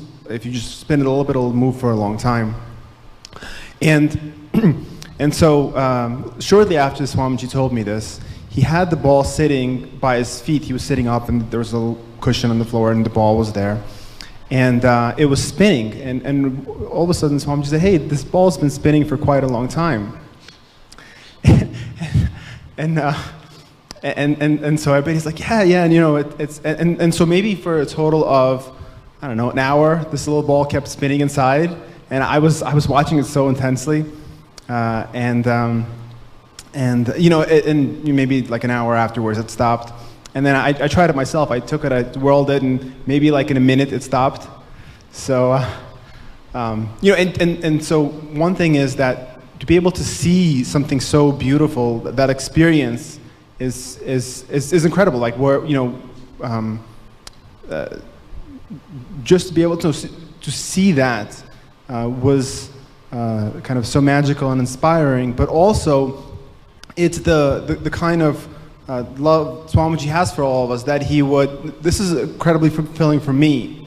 So, Swamiji made that happen, and probably knew how fulfilling it was for me to be able to experience that. Thank you. And so it's amazing, right? And then it's the ambience. You can do that. You can watch it spinning for an hour. So that's one thing. And then another thing is that I would notice day after day how people's faces would change, and it's like they would like some light would start to radiate. Yeah, that's the ball. Some light would start to radiate or something from them, and day after day they would grow. It's not even, you can say like beautiful, but it's not like what the world considers beautiful. It's like radiant or something. And it's not the way you would imagine people flowering, but it happens. And it happens for people who spend the time around Swamiji. At least that's what I've kind of the formula that's evolved in my mind. And it's a beautiful thing for anybody who wants that or wants to see that. And the last thing that I want to talk about is Swamiji explaining the different dimensions of kind of reality, of all these things.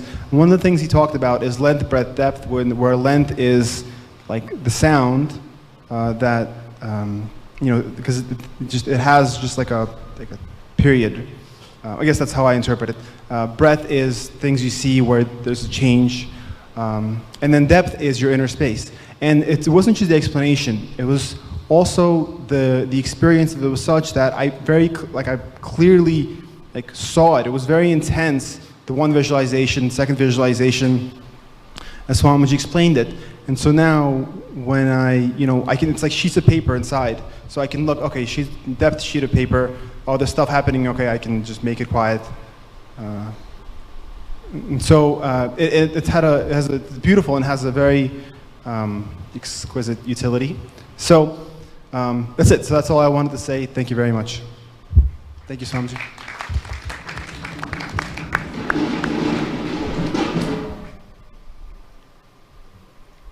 Nithyananda, my name is Ma Anupama, and I am so honored to be on the stage with Swamiji, to be sharing this most spectacular divine experience. It looks like it's a moment-to-moment experience when you're with Swamiji. A little bit of background. So I'm an engineer and studied right here, RV College of Engineering. Have been with Microsoft for about 10, 12 years. Used to run a $75 million business for them. Have 2 little kids who now study in the Gurukul. And we live in Singapore, my husband and I, very active members of the Sangha. And when we got a call, an invite to be part of the Nithyananda Yogam program, it was really amazing. It felt so beautiful. When I came here, here's what I felt. See, I met Swamiji first 6 years ago. I've attended multiple inner awakenings. I'm an active member of the SMKT. I've been to the Kailash Yatra. I've done so many programs with Swamiji, and I live and breathe with him. But the Nithyananda Yogam program has been so amazing in just the degree of closeness and the comfort and the familiarity. You just feel so comfortable. Otherwise, Swamiji is sitting up on stage and saying Tattvamasi. Now you're having a cup of tea with him and saying, yeah, Tattvamasi. And you just receive it so beautifully. Your whole muscle memory receives it. Otherwise, all said and done, there is a formality, a barrier, some sort of, resistance. Oh, now I'm talking to Swamiji. So this Nithyananda Yogam program, of all the other programs, has created that space for me of trust, of just being able to receive without that third question coming in. When Swamiji says something, yes, I receive, and then that third question just doesn't come. It just gets imbibed into the muscle memory. So that's been one of the most beautiful parts of it. I mean, simple things like sitting and watching the Matrix movie. Matrix was always one of my favorite movies. And then sitting and watching it, and you just look back, and there's Swamiji. And as you're going through all those emotions, you know that he's back there working on you and cleansing you. As you're doing the car seva, you know that, you're engaged in regular activities. You're sipping a cup of coffee. You're eating all that delicious food. He may be in his meetings, but in those unguarded moments, which have just opened up into such a space of trust, he's working on you in a way that just a formal setting like an inner awakening, I don't think would have been possible for me. So that's been my experience with the Nithyananda Yogam program.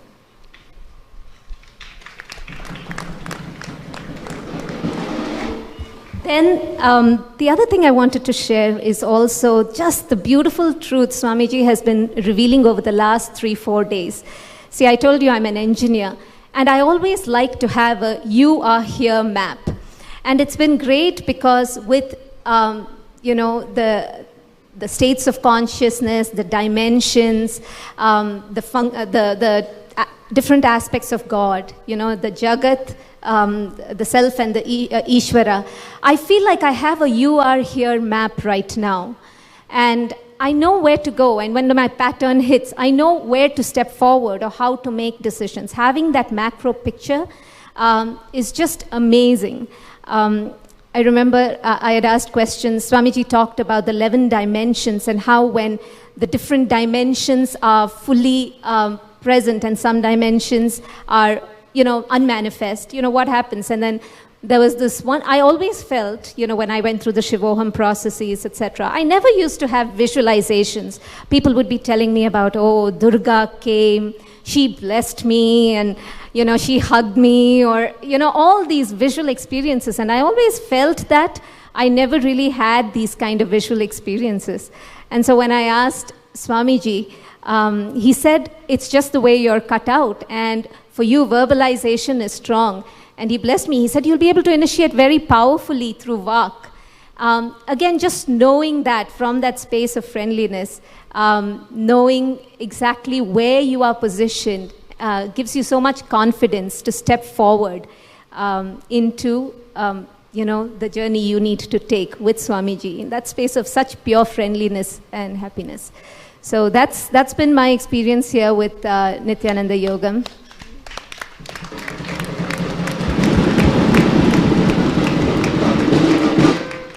I know Swamiji is going to reveal a lot of these sciences in the Nithyanandoham program. I can't wait for it. Sadashivoham program. I can't wait for it.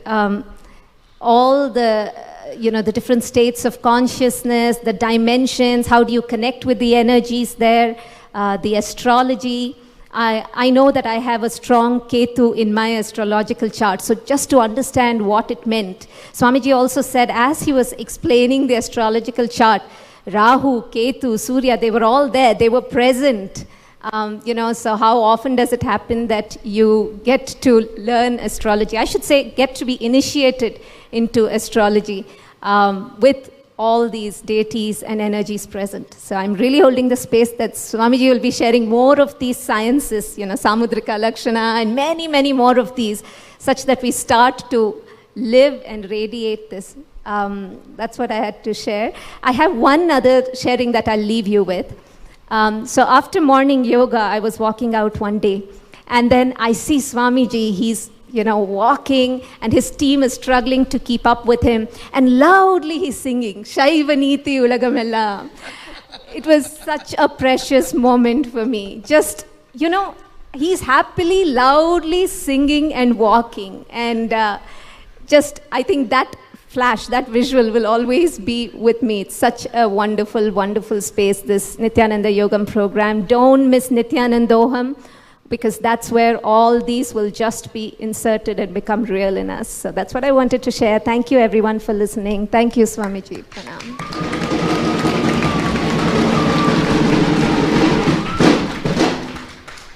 Nithyanandam Swamiji. Nithyanandam, everyone. I'm Ramanujam Desikan. I'm working as a project engineer in Australia, living in Nithyananda Palace, along with Baladhara and Nirbeda. All 5 of us are living there. I'm so excited to tell how I even came to this Nithyananda Yogam.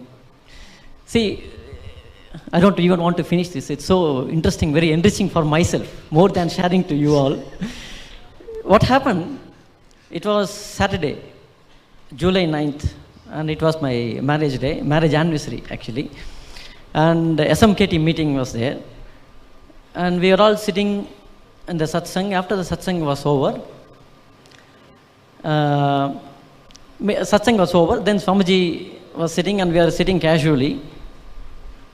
And suddenly, Swamiji was saying, Ramanujam and Shivani, marriage anniversary blessings. Moment he said it, I just got frozen. I was just seeing the screen, what's happening now, who is called, and I literally got shaken. What happened now? And then, moment I was in that feeling, the next immediate shock was, Swamiji said, I'm inviting you guys to Nithyananda Yogam program.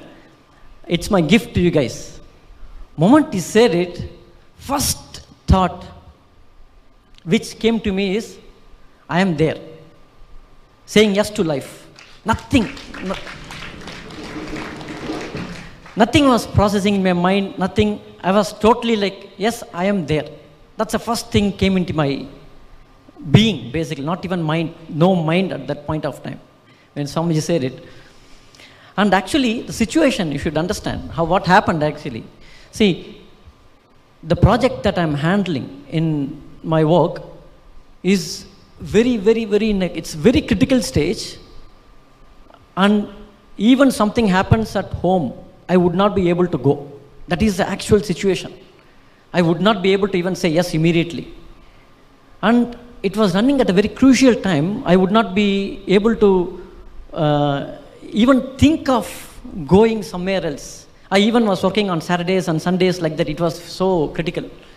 But after I said yes, and I'm going to go, what happened immediately was, it was Saturday, and immediately Baladara was sitting next to, and I told him, hey, I'm going to resign my job and going to go, and I need to be in office for at least 4 weeks, because that's a normal condition.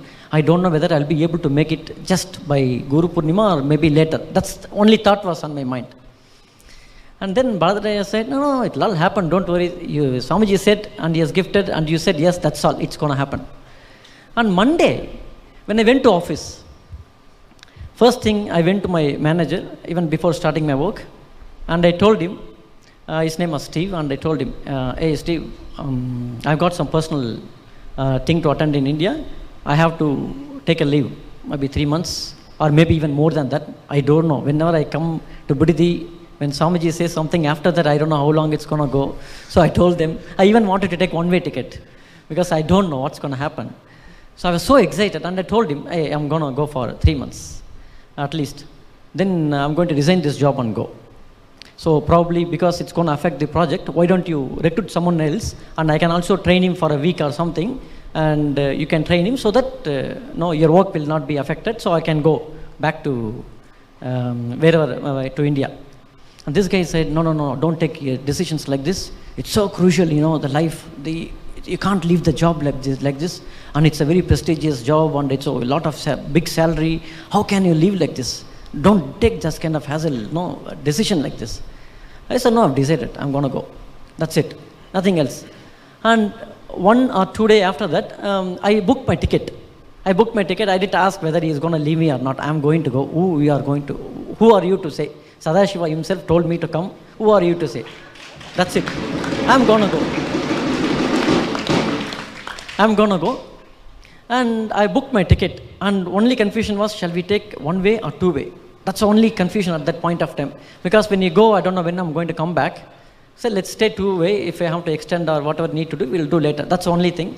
Booked my ticket. And then it was, I booked on Monday. And the decision of the office to say what they have to say, whatever it is, I didn't even care. I started doing the purchasing, packing and everything, whatever to be done. And I went to work on Friday. It was on Friday. And this manager came to me and then told, we actually talked about you to my general manager, and we can give you a salary also. Don't leave this job. You be here. We come back. We are giving you a indefinite leave.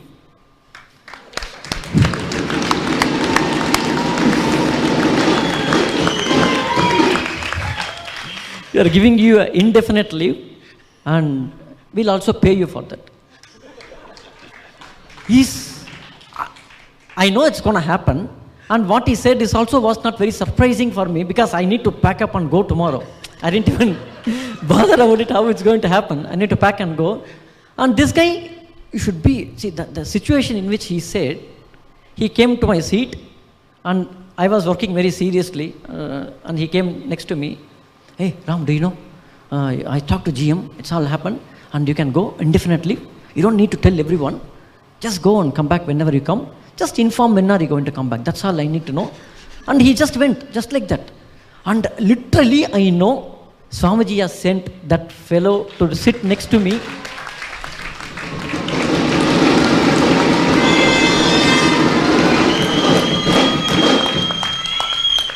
It was such a moment. See, every inner awakening from Cambodia, Phuket, Ujjain, every inner awakening and every program, whenever I go, the first thing comes into my mind is, probably I don't have time, I don't have money, I think I can't go. The first thing, that's what I used to initially get, the first thought. The intention won't be like, oh, I want to go, but this time when Swamiji said it, no thought, the intention is only to be there. The visualization already went into me that I am there. That's all. I understood it's not a miracle, it is a science. It is a mere science. When I say science, it can be recreated again and again and again. Whenever I want, now I know that I can be there. That's all it is. It is such a wonderful experience. And the gratitude word is too small even to tell to anyone, even to Swamiji. I don't know even what to say about it. And I know that Swamiji wants, we are all the Nithyananda Yogam participants are hand-picked by Swamiji, and it is the responsibility of Swamiji to make us to be here, and from our end there shouldn't be any resistance, saying yes to life. When Mahayoga has been telling this for so many months, first thing, maybe she has got something, so she is telling it's not happening for me, how can I say this? Only when you say and experiment it within yourself, then you know it works. Until that time, you'll always be thinking. We would not be able to come to any conclusion. First, jump. Like Swamiji used to say always, don't think before you jump. First jump, then you think. That's what exactly happened. It's a beautiful experience I had. And I have few more experiences to share when I came here to see. That is a pre-Nithyananda Yogam. Moment the intention is there, you are there. And Swamiji will take care of everything. That is a very live proof for so many people. And it has happened to me very strongly this time. And I won't be able to even forget this experience in my life. And the next thing is when I came to this program and attending the Nithyananda Yogam program, and I always used to have little incompletion that, I couldn't able to read through my third eye. I got initiated long time before, but I was not manifesting it. It was given. And when during this program, what happened? We have been initiated into different levels of manifestation. One is the betel leaves. Next is on the mirror, Jnana and Jana has been applied, and there are various different levels of initiation has happened. First 2 times in the betel leaves, I didn't see anything. But one thing I noticed is there is no frustration and there is no sort of giving up. I was keep on looking at, if Sadashiva is going to show me now, let him show. And I'm going to just watch. That's all is a simple thing in my brain. That's it, nothing else. And two times when it got initiated, I didn't see that. But third time, that time Swamiji exactly said that day, I'm going to initiate you guys with the betel leaf and third initiation. And Swamiji said it's going to work this time. You will be able to see it. You will see the breakthrough. That's what exactly Swamiji said. And literally it got into me. Because the listening was there, I know that it's going to happen. Moment Swamiji said breakthrough is going to happen, I already see that it has happened. That listening has happened. Once that listening is there, when I was keep on watching, and maybe 5 or 10 minutes after I was looking at the betel leaves, I saw a small droplet of like a water particle on the Jnana and Jana. I was initially saying, what is this? Because I want to see the Kala Bhairava on the gate, Bridhi gate. And I want to see how can I see him here. And when I was keep on looking at it, I slowly started to see the head of the Kala Bhairava, and then the body formed, and then the leg, one leg was like a little bit bent and one leg was keeping like this. The behind, like probably sort of behind the round, Kala Chakra. It was shown, and even then I was thinking, am I seeing it? Is it like a cloud? Am I forming something in my mind? What is this happening? Then I thought, okay, let me change to a different deity, see what happens. And again experimented it. Let me see Parani Muruga. I haven't seen Parani Murugan.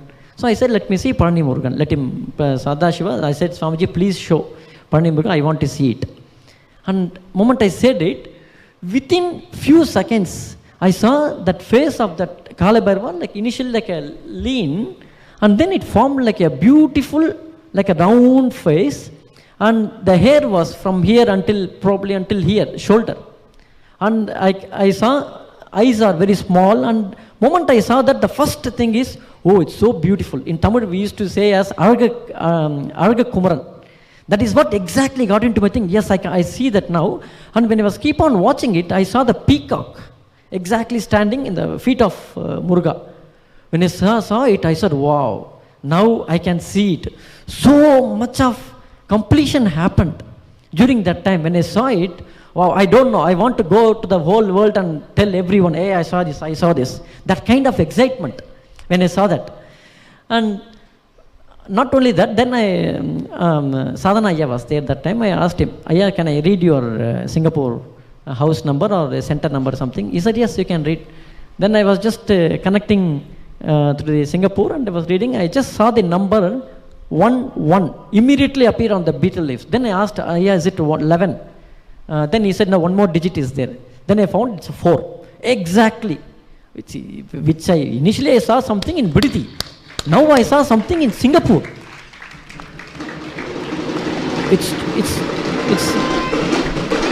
That is too much. Wow, so many things are happening. And not only that, he didn't stop there. And next, when Swamiji was initiating us into the mirror, and the Jnananjana was applied on the mirror, and initially Swamiji, it basically works on the entanglement. And initially a few Gurukul Balasans were showing that on the mirror, and I couldn't able to see, and I was watching, I couldn't able to see. Then I thought, what is happening? Then I thought, no, I'm not in the listening mode, let me see. Then I said, Swamiji, please show me, I want to see it. And I surrender all my self-doubt and everything, please show me. After some time, one of the Balasans was showing to me, and I literally saw a Ganesha. And without any doubt or any guess or anything, I just told him it's Ganesha. Then he said, yes, it's Ganesha. Then I thought, oh God, now I can see in the mirror also. Then I saw, okay, Gurukul kids are showing to me, and they have so much entanglement with Swamiji. It's happening. Let me try with someone else within our Nithyananda Yogam participant. Then I said, I asked Devarupama, Ma, can I show it to you? I want to show it to you. Can you please read it? She said, yes.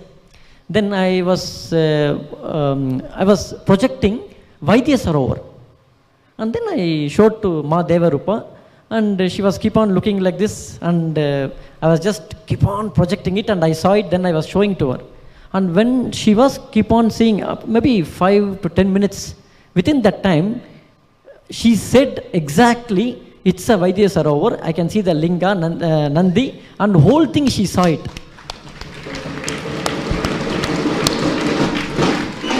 It is not only that I can see, I can also project, I can project to Balasans, I can also project to the other participants, so it is working. Such a great excitement, even to share with you. I'm keep on visualizing what exactly happened during that moment. Yeah, lots of beautiful experiences happened during this time. And I would really say one thing is, moment Swamiji is inviting someone, or if you have been invited to someone or whatever it is, the first thing I would say, as a science now I know that it works, is just say yes to it. It will definitely has to work. That is the law of cosmos. It has to work. Say yes. That's all my message. Thank you very much.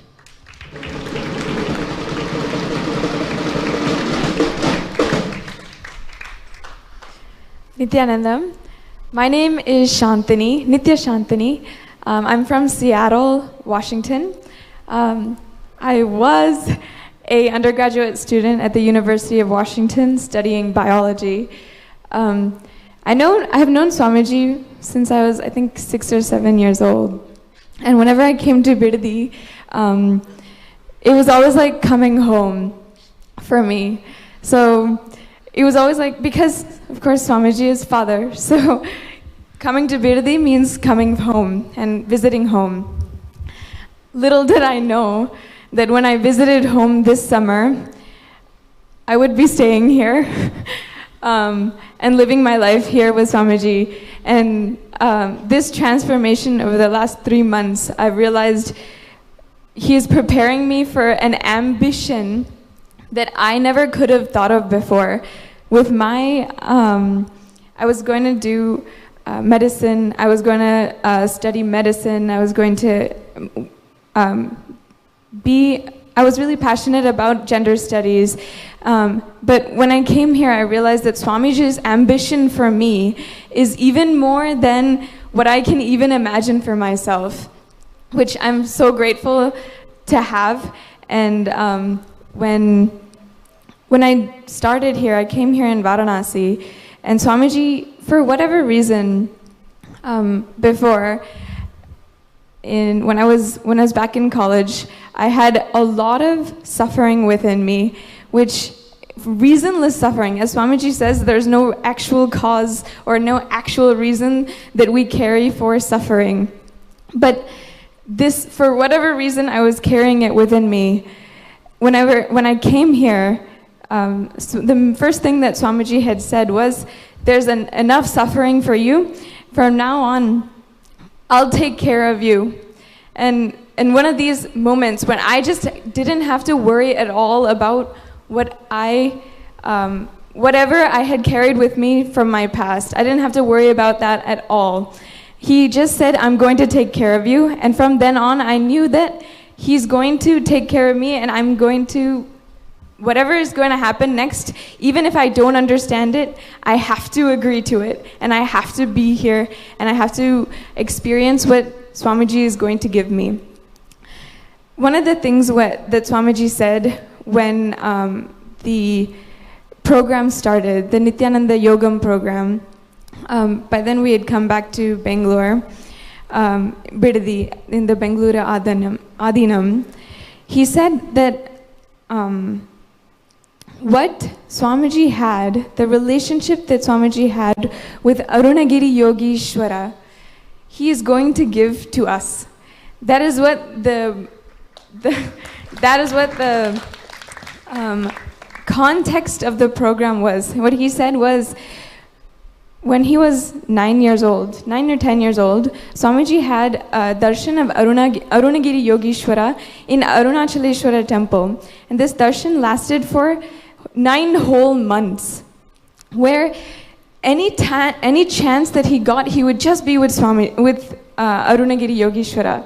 He would just constantly crave him, constantly. When he was not with him, he would constantly crave him. When he was with him, he would just be all over him. He would just be sitting in his lab, laying down in his lab. And Swamiji said that the way that he actually learned all the Vedas, Agamas, all the Hindu traditions and culture that he is teaching us now, he learned from Arunagiri Yogeshwara. And each of those sessions were unstructured sessions, but intense sessions.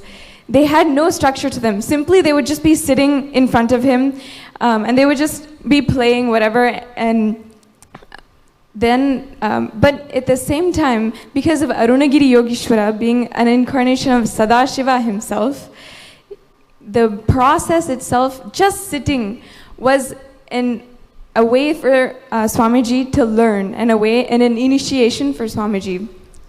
He said that when this program began, that is what we want, or that is what he wants for each of these participants, for each of us. Which actually shows us how much he is willing to give us, how much he is opening to us.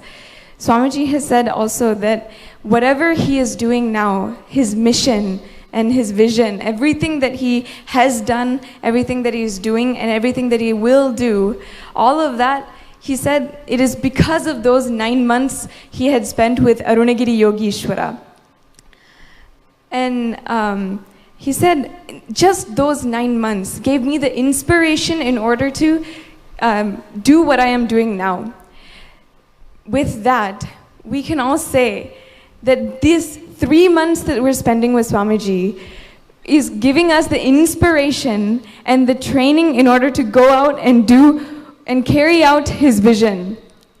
And for me, myself, I would like to make sure that whatever he is giving me now, I myself want to give it to other people. And he is currently giving me the inspiration in order to give any joy, any care that he is giving. I in turn want to give that to other people. Any of the Hindu scripture that he is teaching us, we have to carry that out to the world. He is inspiring us constantly to be a part of his vision. And for that, I have to thank Swamiji, and not only Swamiji, but the entire Hindu Sampradaya that has brought us here. With that, thank you, Swamiji. Thank you so much.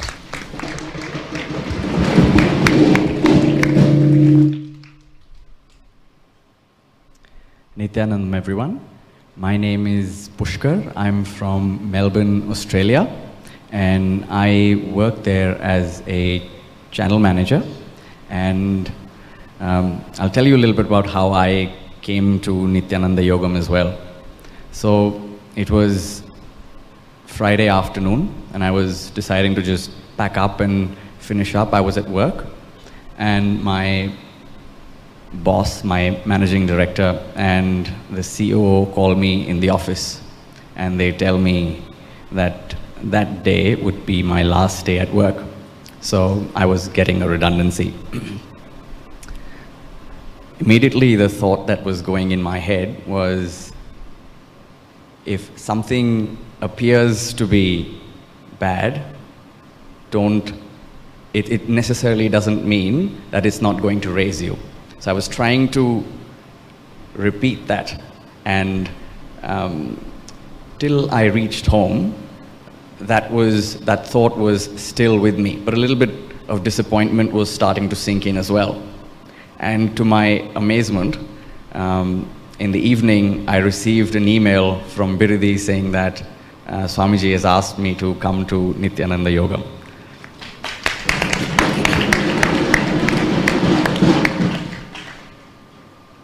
So a part of me was just jumping up in joy, because I never expected something like this to happen to me.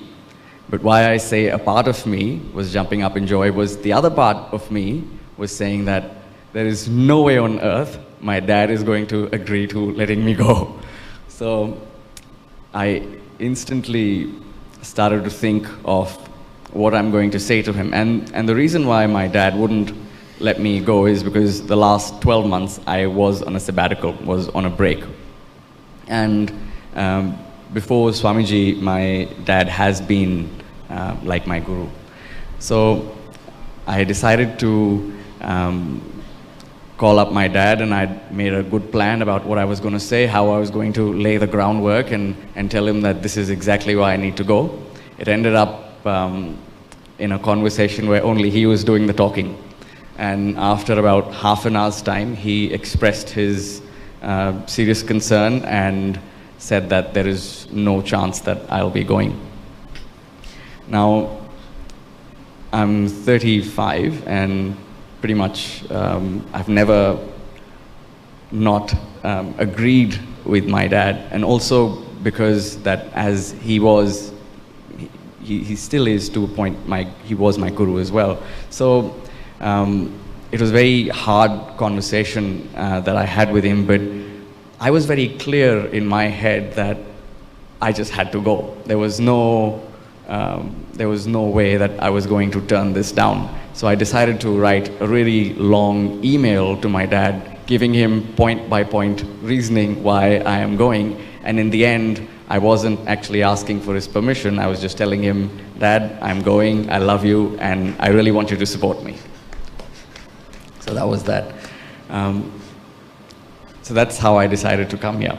And something I've always felt about feeling connection with Swamiji, and one thing I'll ensure everyone who is blessed enough to come to this, that every day they spend here with Swamiji, their love for him will just exponentially grow every single minute. So I wanted to share about one day, which is Krishna Janmashtami. which is the birthday of Lord Krishna, where Swamiji blessed us with the bhava of Lord Krishna, where we had peacock feathers, and he was giving us dollops of butter. And we were all dancing in bliss with the Gurukul students, with the Gurukul Balasans. And one thing about the Gurukul Balasans is that they are absolutely amazing, and they have such a magnetism about them.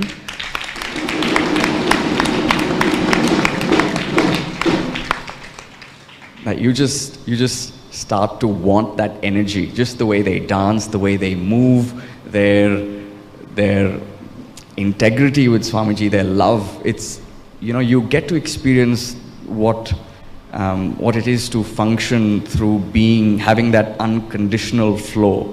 And I think just being around them is also raising us in an amazing way. So that was all in the day. In the evening, we had some other plans. We actually had some fantastic Vedic games. So the first game was we had to break Krishna's clay pot, and the matti. And basically, you're standing underneath a frame of 30 feet, and you have a stick in your hand, which is about 3 feet tall, and the matki only comes down, say, about till 16 feet, and it is propelled by a rope which Swamiji has in his hands, and he is tempting you by pulling it up and down, because you only get one shot. You only get one shot at trying to hit it. So the idea is to try and hit it and break it, and if you are able to do that, you actually get Swamiji's armlet as the reward for that. And should I mention that right under the frame is a sea of Gurukul Balasans who have buckets of turmeric water, and they are just simply waiting to slap you with it as hard as they can with the most excited faces that you'll ever see. So that was an amazing, amazing experience. I think all of us got into that. Now, I am a person who doesn't participate in a lot of things, and for quite a few years, and somehow being in this energy space, it has given me the boost to be able to share, to be able to get myself involved. And in the first game, in the first round, what that did was, for me, is it gave me a taste of what fun is again, after quite a long time.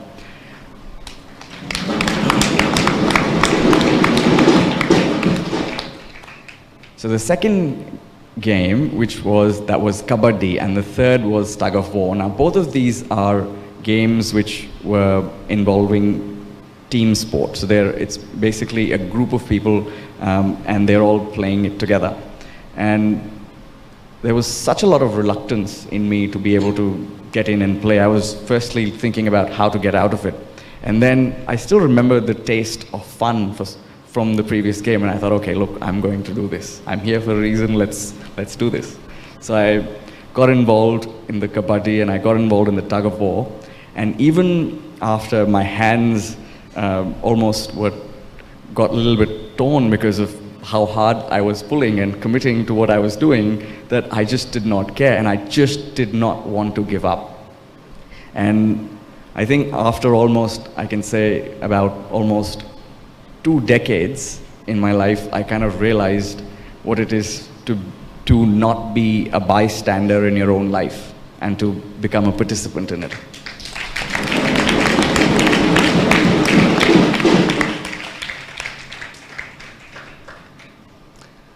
So there is just so many things, I think, here, which, there is the manifest and the unmanifest. All of it exists in this realm. And I'm talking about just Biridi right now. And every person that you will meet, I felt in my case was Swamiji talking to me himself. Like, for example, I was never going to have this sharing today, but for some reason, day before yesterday, I went and completed with Kala Bhairava and for about an hour about just this. And yesterday I sat down with Ma Anu and had a chat about exactly this again. And somehow it prepared me to be able to step into life again. And I just want to leave you all with, if you are blessed enough to have the opportunity to come to Nithyananda Yogam, do not miss it, because it may never, the door may never knock again. Thank you.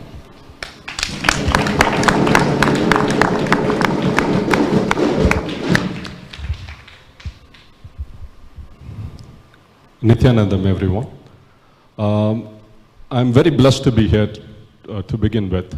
Unlike the other participants here, I'm a very fresh IA graduate. I just finished the IA in July, and I got this invitation. I have to say the two best things I've done in my life till now. The first one is to make the decision to attend IA. It has transformed my life. It has completely changed me as a person. The first major decision is to do the IA. I've been speaking to a couple of my friends right now, and they've been asking me, bombarding me with questions on how IA is and why we should attend IA and stuff like that. And I've been speaking to them and telling them, explaining to them what IA is. But actually I think I can't. I really can't explain what IA is. If you're slightly inclined towards spirituality, I guess you will have to make that intention. That's all. All you need to do is make an intention, and Swamiji brings you here. I am the, let's call it, I am the example for it. See, I'm a very spiritual person. All I need to do to get to an IA was make an intention. And I got here. And what happened in IA is a completely different story for us, a full day for me to share, so I won't go there and get into Nithyananda Yogam. As soon as I got the invite to Nithyananda Yogam, I knew I was going. I run a business in Dubai. I'm a managing partner for an events business in Dubai. It's a startup company. We had freshly started it up. We have spent a lot of money, invested in the company. We are just getting along. We got our first profit, and so everything was happening very well. But the IA shook me so much, I didn't want to go back. I told Swamiji, I want to be with you. I know I have my business, I have a lot of things I've just started, but something in Swamiji pulled me so strongly. I said, Swamiji, I want to be with you. Swamiji then got the invite for the Nithyananda Yogam, and I said, okay, I'm going. I came here to the Nithyananda Yogam. First thing, I didn't know anything about Nithyananda Yogam. I haven't been part of the Sangha, so I don't know anything. So I walk in, and as soon as I walk in, it's this hall, and Swamiji is giving a discourse to close to about 3,000 to 4,000 people. And I come in and I sit there, and Swamiji casually announces during the satsang, everyone who is part of the Nithyananda Yogam, please come and sit next to me on the stage. He said that first. I looked at him and is like, okay, there's someone who's calling, and I sat there. And he mentioned this again the second time. Everyone who is part of the Nithyananda Yogam, come and sit next to me on the stage. I still didn't get it. I am part of Nithyananda Yogam, and I'm supposed to go sit next to Swamiji on the stage. Then the third time, Swamiji looked straight into my eyes and said, Kumaraguru, you're part of Nithyananda Yogam, come and sit next to me on the stage.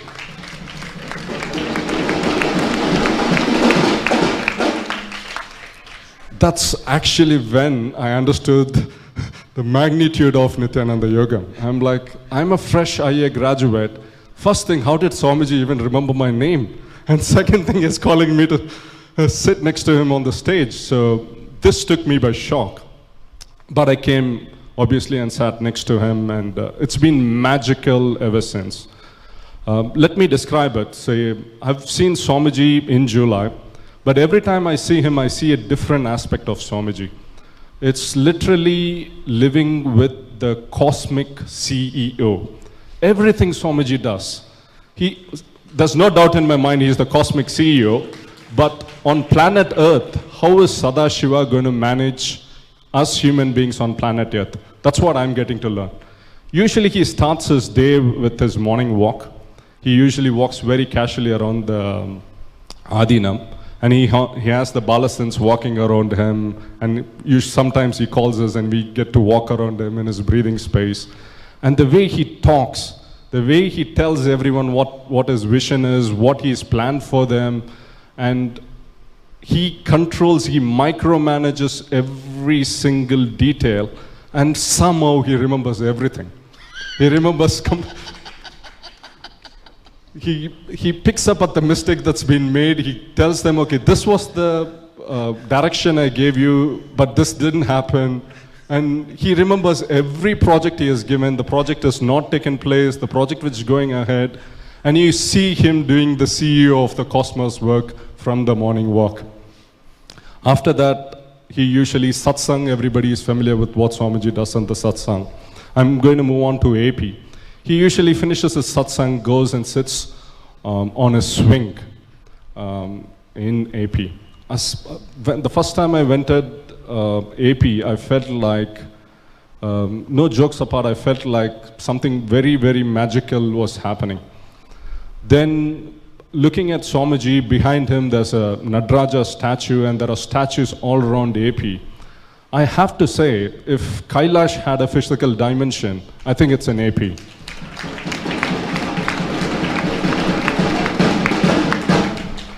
And everything in AP is magical. The food, everyone has mentioned the food. The food is amazing. The hospitality is amazing. You feel at home. I think there's no better word to say than you feel at home. You're so welcome. Swamiji looks at you and all you can see is love in his eyes. You feel so welcome. So other thing I want to talk about is how Swamiji sits on the swing. He swings a little bit and talks to us. Then one day he did explain, when we guys are sitting around him in the swing, we feel sometimes that there is a space in between us. So one day when he was going to reveal the cosmic truths, the cosmic sutras, what he did was he came and sat on the ground and he said, please come and sit around us. We all ran and sat next to him. And Swamiji did explain, see, when you guys were sitting far away, there seemed to be a gap. But when you guys came and sat next to me, the space seemed to have expanded. And trust me, that's the truth. That's exactly how each one of us felt. When we sat so tight next to him, our space literally expanded. And what was Swamiji doing? He was sharing the cosmic truths. He was sharing the most deepest secrets to us in that setting. There's no other word. I think blessing is too short a word to describe than what was happening to us then. That's one aspect of Swamiji. The other aspect of Swamiji, I think no inner awakening participant can get, or very few even Adinavasis get to see, is Swamiji taking a nap. The first time I saw Swamiji just taking a nap, keeping his hand to his side and just taking a nap, I looked at him and everybody is looking at Swamiji. The first thing I felt was the most cutest thing you can probably see.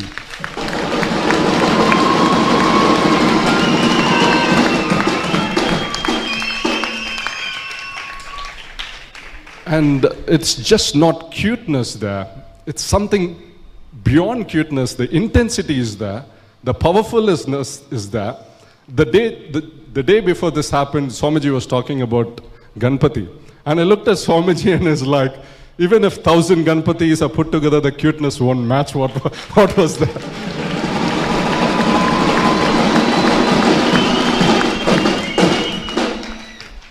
By the way, it wasn't just me who had this feeling. Everyone in the Nithyananda Yogam at the same time had this feeling.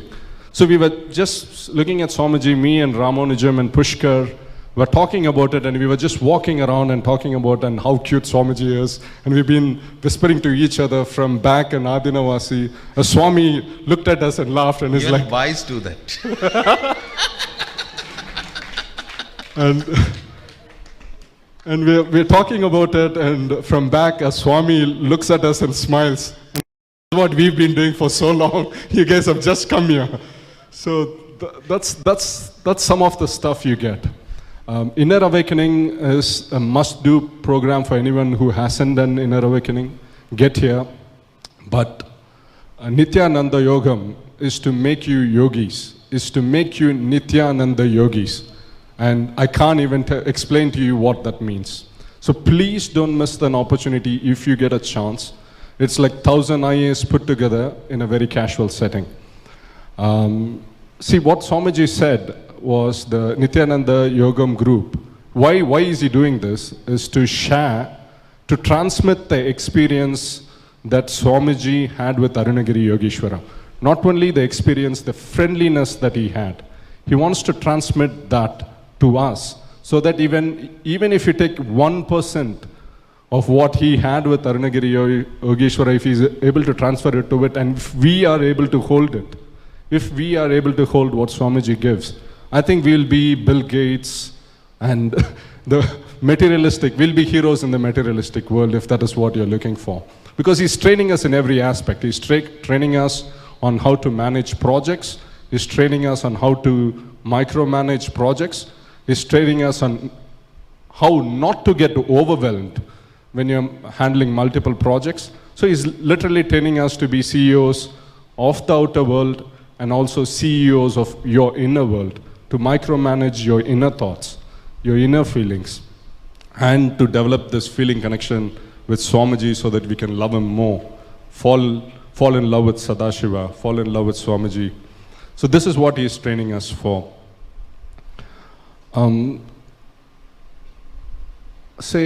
Let's say most of you guys are Inner Awakening graduates. You guys would have all experienced the famous Q&A session with Swamiji. Everybody loves the Q&A session with Swamiji. Nithyananda Yogam is a 24/7, 3-month Q&A with Swamiji. You get to ask him about sacred secrets. You can get to ask him about hidden truths. You can get to ask him about fake gurus. So you can ask him anything you want. And you can ask him over a cup of coffee. You can ask him over a plate of idli or dosa. And it's all happening in Kailash. So anybody gets an invite, I think you shouldn't miss it. You definitely shouldn't miss it.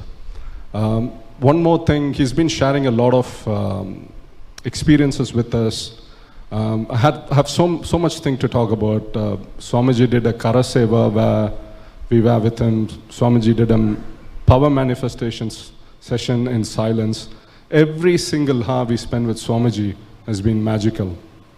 This one thing I want to share is during the Janmashtami where Swamiji, we were setting the stage for Swamiji. Swamiji was sat there and we were all behind Swamiji and it was drizzling a little bit. Swamiji very casually looked up and sang a very famous English rhyme. Rain, rain, go away, come again another day. And I looked up and the clouds literally the same second disappeared. And this is not only my experience, and this is an experience of all Nithyananda Yogam participants. They can all watch for this. And even if I had a doubt when that happened, it keeps happening every time. So you can't doubt that. So other time, Swamiji was giving a brahmachari initiation. We were sat there. Again, it was going to drizzle. Swamiji very casually said, rain, rain, go away, come again another day. And the clouds just disappeared. So, see, you won't have any doubts when you're part of Nithyananda Yogam. Miracles just keep happening as every minute happens. What Swamiji has told us, he's going to combine all the experiences he's told us, the cosmic truths he's revealed to us. He's going to pack it. He's going to pack it and put it into one and give it during the Paramashivoham 2016. If you're part of Swamiji or if you want to meet Swamiji, I think Paramashivoham would be a very good starting point or a point where you can get this 3-month experience that we have had with Swamiji in one single place. See, none of us here were able to share the cosmic truths Swamiji has revealed, and I don't think anybody can ever do. So Swamiji said he's going to experientially transmit that experience, those truths into us in Sadashivoham. I'm very, very excited to come to Sadashivoham, Trinidad and Tobago, be with Swamiji. I hope you do as well. See you in Sadashivoham. Thank you.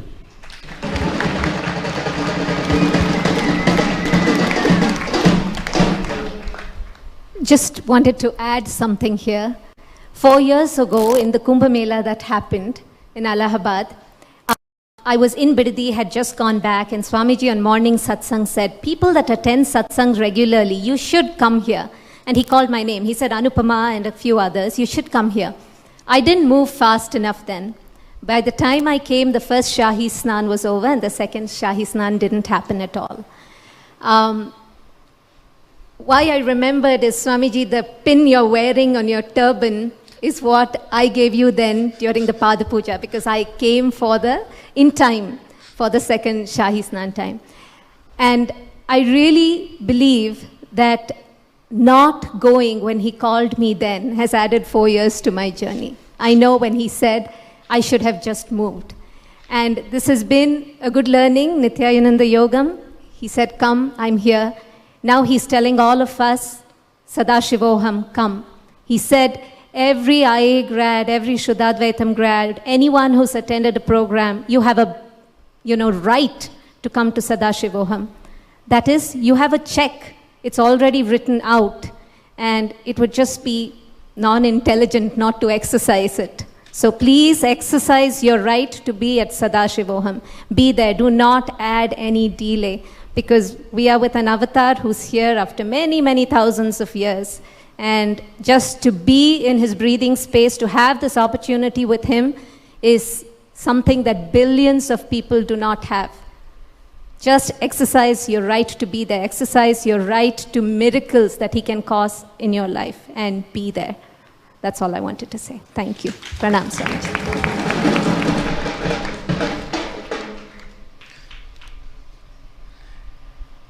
It's already 10:54. Actually, I thought I'll answer some of your questions today. It's already 10:54, means around 11. But surely I'll continue to answer the questions which you guys sent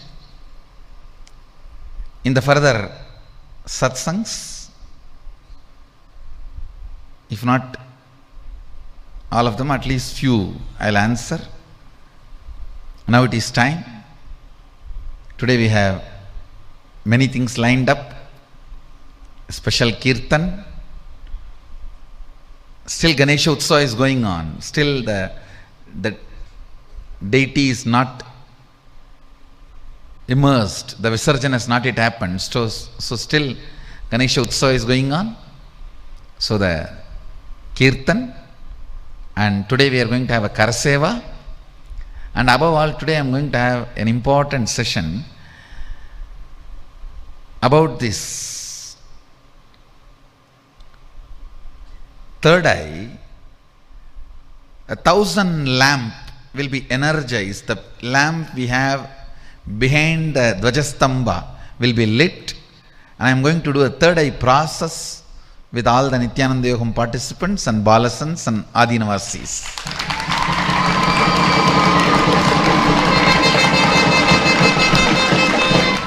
It is actually that lamp is used for a process where the thousands of light is there in the darkness.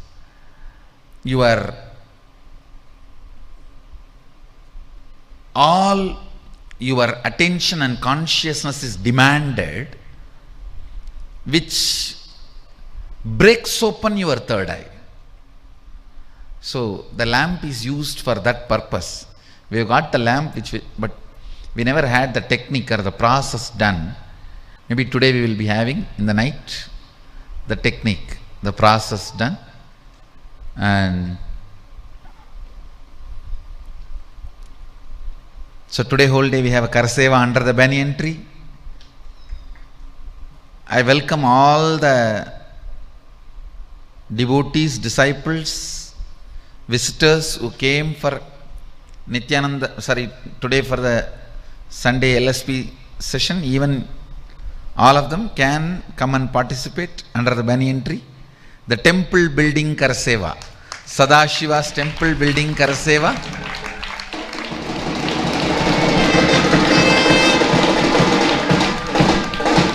The historical happening of the golden temple building for Sadashiva Karaseva. For that you are welcome to come and join. And today evening, night, it will become night, at least it will become 9 or 10 o'clock. We will be having the third eye initiation process with this Sahasradipa Stamba. See, when it is completely dark, only one lamp, your eyes will be demanded only very little bit. But completely dark, but 1,000 lamp, naturally your eyes will be demanded completely. Your attention will be demanded in a gentle way. If it is huge fire, it will be demanded wildly. You will not allow the, see, the demanding has to be gentle and strong. Gentle means attention based and multiple. If it is a huge fire, you will naturally feel that your eyes will not be able to handle it. So you will turn your eyes and you will divert your attention. You will not be gazing at it. Multiple number of fire, but not huge, is a methodology through which your whole attention is demanded gently. It's one of the powerful methodology to rub your third eye with your attention. So all the devotees, disciples, anybody is welcome to come and do the process. I will be guiding it in English. The process will be guided in English, and anyone is welcome to come and participate, even if you are not an IA grad. And two-way video conferencing, participants, all of you can attend from wherever you are, even through Nithyananda TV. It will be live relayed. You can attend. It may be around 9 to 10, based on the darkness. When it gets completely dark in Bangalore Adinam, it will be based on that. So I will not be able to give a specific time. It's only based on how quickly it becomes dark. If it becomes dark by 7 o'clock itself, we may start also. If it takes little time to become completely dark, we may do it 9 or whatever time. So you are free to come, and it will be open in two-way and Nithyananda TV, both.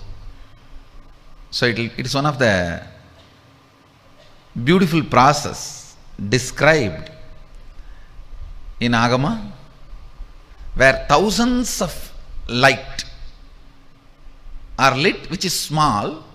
So your attention is demanded in a strong but gentle way. See, if it is only strong, huge fire, there is no gentleness. So you will not be using third eye. You will not be putting your attention and rubbing it on third eye. So it will only be ending up in diversion, eyes burning and all that. Same way, just one lamp, small fire also will not be demanding it. Small fires, multiple. That is why the Sahasradipa Stambhas are used in our tradition. So we will be using the pure ghee and pure cotton and lighting the Sahasradipa Stambha and having this meditation on third eye. And I will also be energizing all the Deepa. We will be producing a large Jnananjana.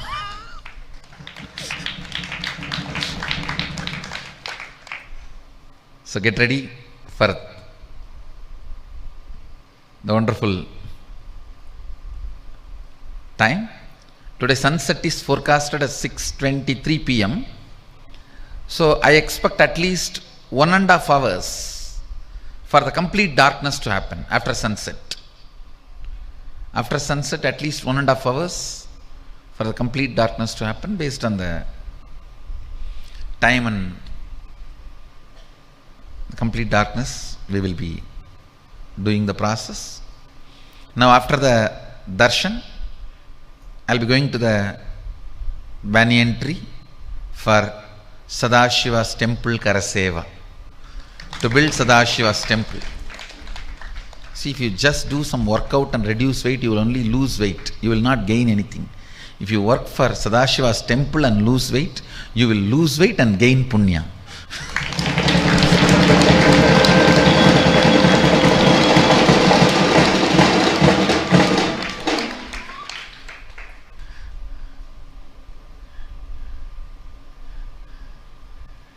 இடையை குறைத்து சிவன் படையின் பாகமாய் மாறுவோம்.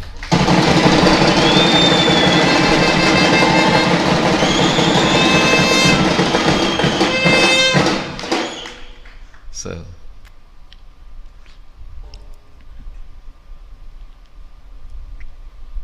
today ashram, all departments holiday. I wanted all the Adinavasis to be there.